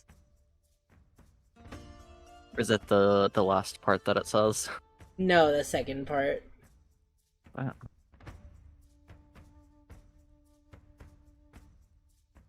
I see it in the one. Oh. Like I said, you can take it full, you can fight if you want. I'm not pushing you either way.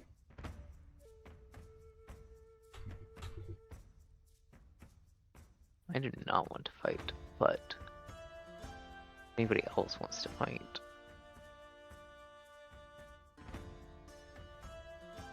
Because my only idea was if Aska could help guide at the limb of the horse with the ever smoking butt. Then big creature thingies. Even if we did, there's not much room to maneuver around it. Yeah, you see, that's what I was thinking.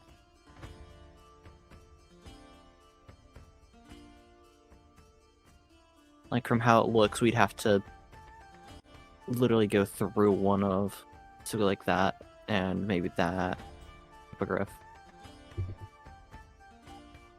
Look at some.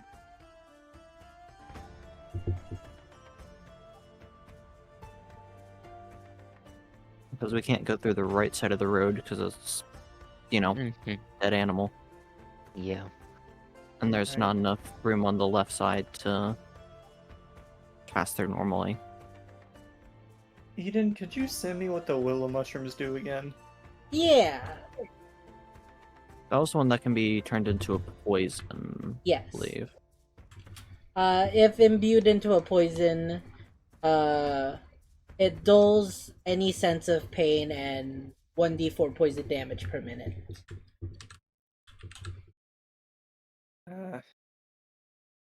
I'll just It would take send it way into too your long. journal. It'll I take wonder way who too could long make for a my, poison out of that. Yeah, I wonder who. Hmm. It's not like he's holding a lot of vials of it. No, I can't.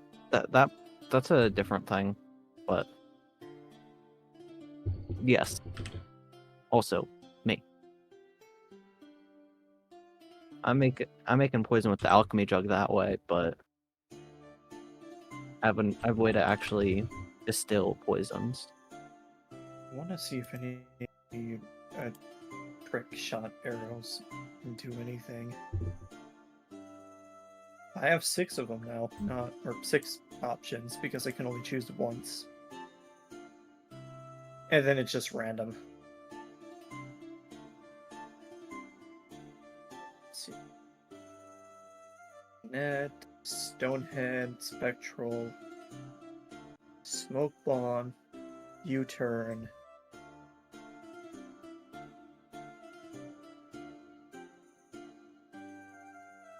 The griffins just keep munching and crunching. Wait, could this work? Number 6. When target is hit, the ammunition melts into a frictionless slime. The ground within 10 feet of the target becomes covered in this slime, which is considered difficult terrain. The creature that enters this area, or ends its turn there, must succeed on a DC 15 dexterity saving throw or fall prone. They do have wings. They do, but they're on the ground and they don't notice us. I mean, yeah, that'd work as a that could work as a good opener. Nah, no, they're too far away. It was good thinking. I'd only be able to get 2 of them. I can't get all 3 of them.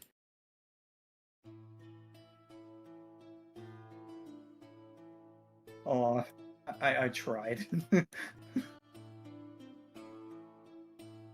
I just say if you're planning to attack, the sneak attack is available with sufficient stealth checks.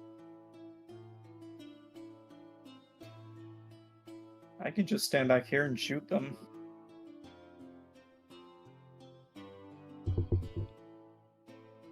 But everyone else would have to do their thing first. I'd need to get, let's see, like, at least there. You know what I'm going to do? Edwin has disadvantage on stealth checks. That's why Edwin is not joining the stealth. Sneaking up on prey is uncouth of a knight. Is his excuse, at least. You just can't sneak around well in your rich boy armor. Rich boy. I was going to cast enhanceability on him. Wait, what did he say there? He's just like, he just mutters, "Rich boy." Oh, I misheard that. I'm like, oh, I hope you didn't mishear me. Oh, did you? Oh, I think I know what you thought. Yeah. Good. I'm like, I did not say that, but. Oh goodness, that'd be something. That'd be very funny. It would be.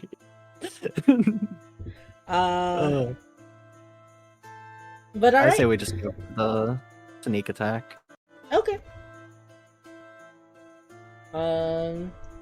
So the hippogriffs don't notice you at the moment. I'll say you could probably get up to this point. before they notice. And you'll have to make a hold on. stealth check. Hold on. Do that line again, Eden.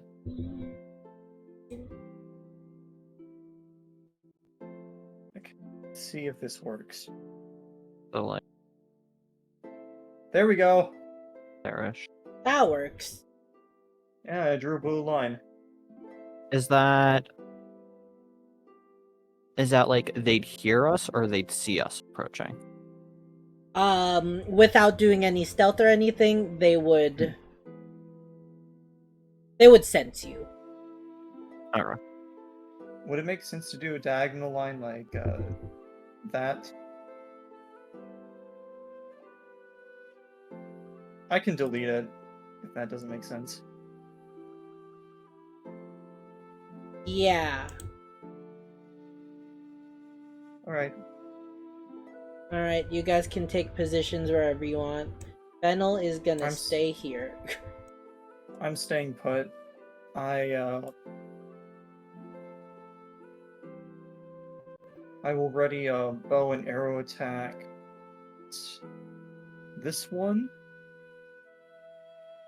Oh! And You know, there's something else that Fennel could do theoretically. what But could she do? I don't want to do it if she's not here. Yeah. Oh, okay. I'm in position. Ignis, are you gonna do anything? I don't know. I mean, I'm trying to think of like what I progress. Well, they're getting ready to attack, so if you want to go... Yeah, I'm trying to see like, Sit back and cast spells. yeah. You are currently within the caravan, the hooded caravan. There we go. Step out over here. How big of a radius is Shatter? Yeah. More importantly, Radius how far can you or- cast it? Or radius and range. Yeah. I think 'Cause you're going- 60 feet. 60-foot or range? Yeah, not a. You'd be able to be in range right before the blue line. And which if it's is like 15, then you could get all of them. If you want, you can click the spell so we could read it. Okay, Yeah. I cannot remember. Range 10 would foot be radius. 10 foot. Oh. 10 foot. You wouldn't be able to get all of them. Be 2. Oh, Yeah. Yeah, Two two of max. them. And at a 60-foot range, right before the blue line. So that's 60.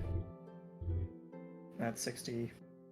You could technically 45 feet. So standing like right there where the green dot is, that's If you're going for those two in the back, this would be the best. You could do that too. yeah. Funny enough, just before the blue line. So, Okay. So here then. Alright. Yep. Who wants to go first? I'd say it could be best for me to go first, so I can get advantage and sneak attack on one. Gotcha. Are you two okay with that? yeah, I'm fine with that. All right, I'll focus on that one then. I'm gonna focus on this one. I have a clear shot, and I'm not in struggle range for that, so that's good. All right, ready then? Already. So you're focusing on this one. Roll for the attack. All right. The stories you tell 17 hits. Alright, so I'll do... Wow, low roll, okay. Sneak attack. That's a high roll. So 18 damage Mhm. onto this hippogriff. Out of nowhere from the hippogriff that was just feasting on this carcass, a psionic blade strikes its head and it screeches out. Gah! Its two allies immediately turn its head, ready, looking for danger. I'm gonna count this as a surprise round, so everybody can perform what they want to do. Would I have advantage on my bonus attack or bonus action attack too, or no? Yes. All right. Nat Nat 20. Oh, wow. All right. Wow. Doing low roll. 7 damage. To the same target. Yeah. Got it. So 7 additional target. I did not want that to be And a circle. second blade comes from out of nowhere, hurting this hippogriff for a lot of damage. And then from movement, I'll just do 5, 10, 15, and stay behind the rock. Gotcha. Right. Whoever wants to go next can go next. We're counting this as surprise round.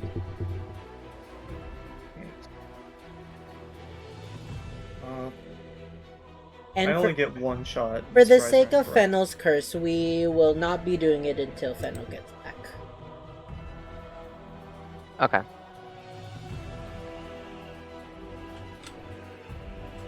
Right, so surprise attack, I only get one shot, right? Oh, yeah, we're not doing. You have your full turn as a surprise. Okay.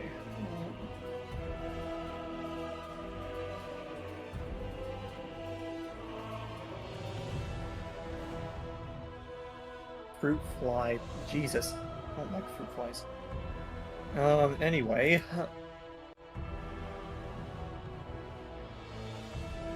I am going to just...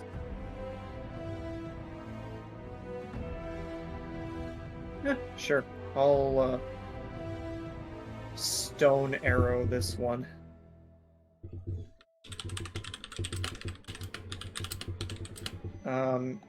Regular, it's a surprise attack, so advantage? Yes.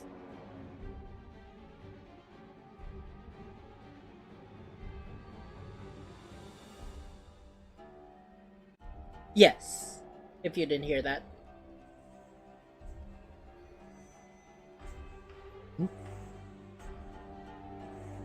Just in case, a third time, yes. Delta?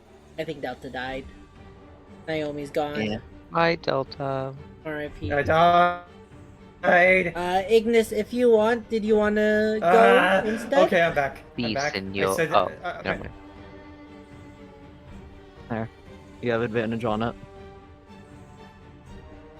24 will hit.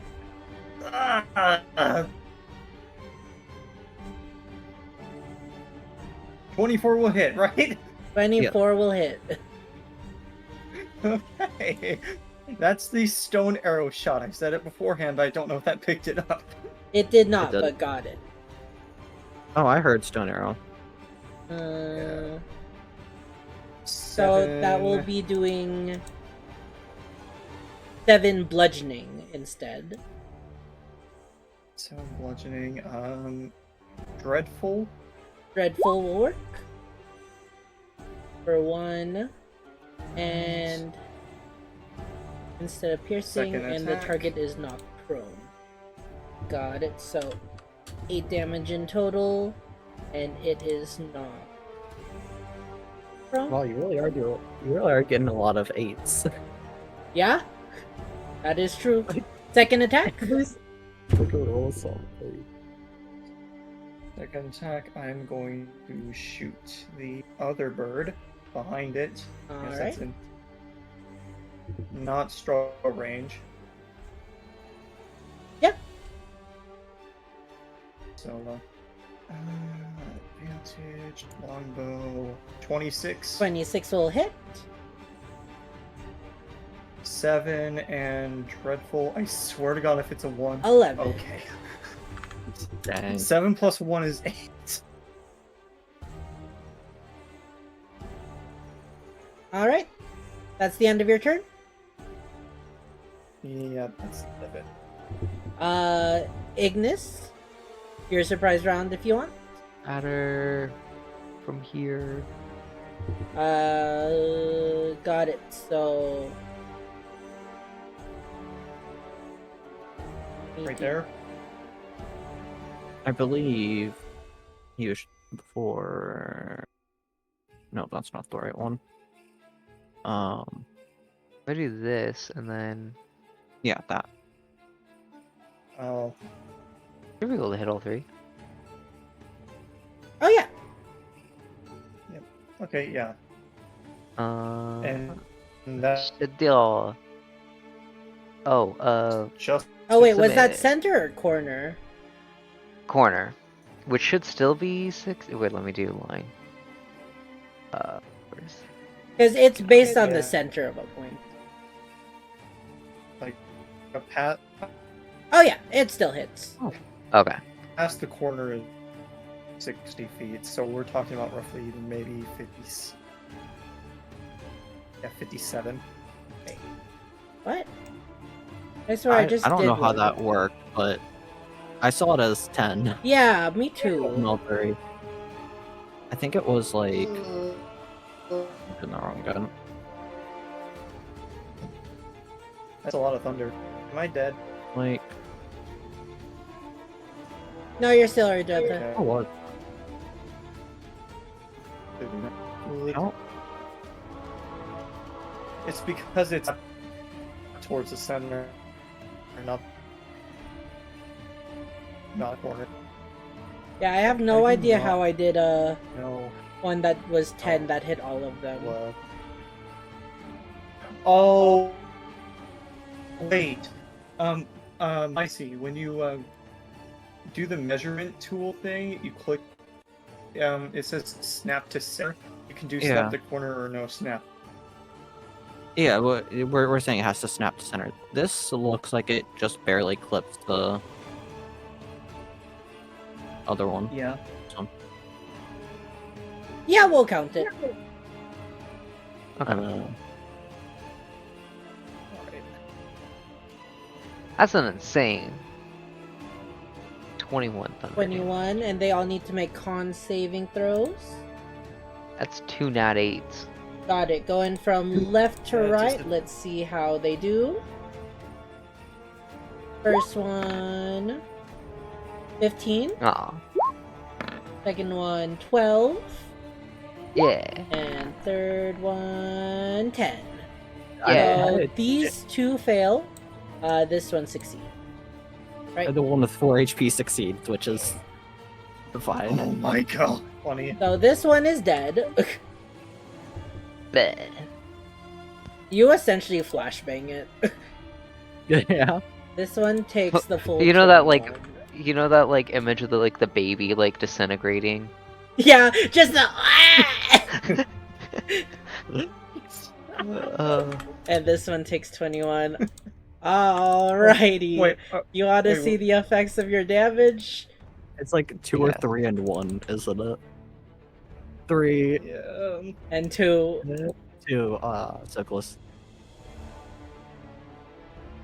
So, got a bonus action damaging cantrip. Bards don't get damaging cantrips. You're so silly, Vez. Dude, that's why I'm so excited for Starry Whip. Starry Whip sounds so good for bards. It does. I don't know. I'm so excited for so many different things. Yeah. But, anything else you want to do on your turn, Ignis? No. I was like, no, I think I'm good. Fennel's gonna move 5. Oh no! Hey Link, look at the 15, 20. Oh god, no. Line. Yeah. Fennel can try to kill one with Vicious Mockery.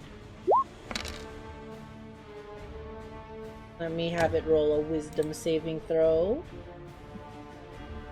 whoever it hits is gonna Max damage though is cool. die. Yeah, it's dead. No, not another 8. I swear to God. And this one dies. It's on the ground. It goes "Croak!" and dies by psychic damage. All I'll right, like it the next snap. and that will be the end of Fennel's turn. All right, so do you guys even want to roll initiative? Let's just stick with what we did. I'm just gonna roll. Actually, Vess, roll a initiative just to see if this hippogriff can do anything. All right, yeah, kill it. Vess, you got it. 5, 10, 15, 20, 25, 30. Oh, that's... Yeah, that's in range. Yeah, Oh, that probably misses. No, that will not hit. please. The second one does Oh, hit. thank God. It has an 11 AC. Yeah, Not max 8. All right, yeah, it's dead. No. And as quickly as you saw them, all 3 hippogriffs died as the gods of death stare down at the hippogriffs. They all fall to the ground, collapsed as the skull, or as the cow carcass they were just feasting upon. I can remove this line. now. Combat's over! Woo! That lasted Oh. forever. Longest combat I've ever been in. We spent I think longer you got deciding it. than doing. Yeah. Yeah. We spent a lot so more long figuring out simpler what than to it was. do. I'm like, let's just kill them. It's gonna be quick. Is It was incredibly quick. the obstacle dealt with? Yeah. Very efficiently Yeah. too. Excellent. So are you ready to go ahead? Yep. Wonderful. Bring you back, Link. And with that, the caravan continues once again down the path. You pass by the griffin bodies. All 3 of their faces are agape in surprise. And Misfire just trudges past one of them as the cart rolls over its body. And you continue on the path. Alrighty guys, Gives I me think memories of that is a another. good time to stop for the night. Yeah. Got a little bit of combat, got a bit of role play. Alright. Thank you guys so much for joining once again for another session. It was fun. It was very fun. Yeah. I hope you all have a great rest of your night. I'm just gonna go end stream. Oh, thank you for the hydrate, Queen Cat K. Appreciate it. And hey, Focus. But yeah, I'm gonna go end stream, and then I will probably be back on if you guys want to chat for a bit. Okay. Alrighty. Alright. Bye, guys. Bye. Bye. Alrighty, guys. And with that, that will be the end of tonight's stream. Thank you guys so much for joining for another amazing stream. I hope you guys had an absolute blast, because I certainly did. if you're new around here, I don't have my Streamlabs open. Make sure to check out everybody who joined for the session today. And also make sure to check out the people who didn't join. Sorry, I didn't want to leave out Beyond. If you're new around here, consider dropping that follow. We do our D&D every week. And yeah, we'll be back tomorrow for some Pokemon Shield Egglock. I'm very excited about that series. Oh, I need to do my ending stuff. Discord. Oh, I have my stuff turned off. Bye, Eden. Bye, CB. Thanks for hanging out. Bye, Folkish. Bye, Kuro. Thanks for the stream. Thanks for hanging out and being awesome mod, Kuro. Alrighty, guys. Hope you have a great rest of your night. And see you guys next time. Bye!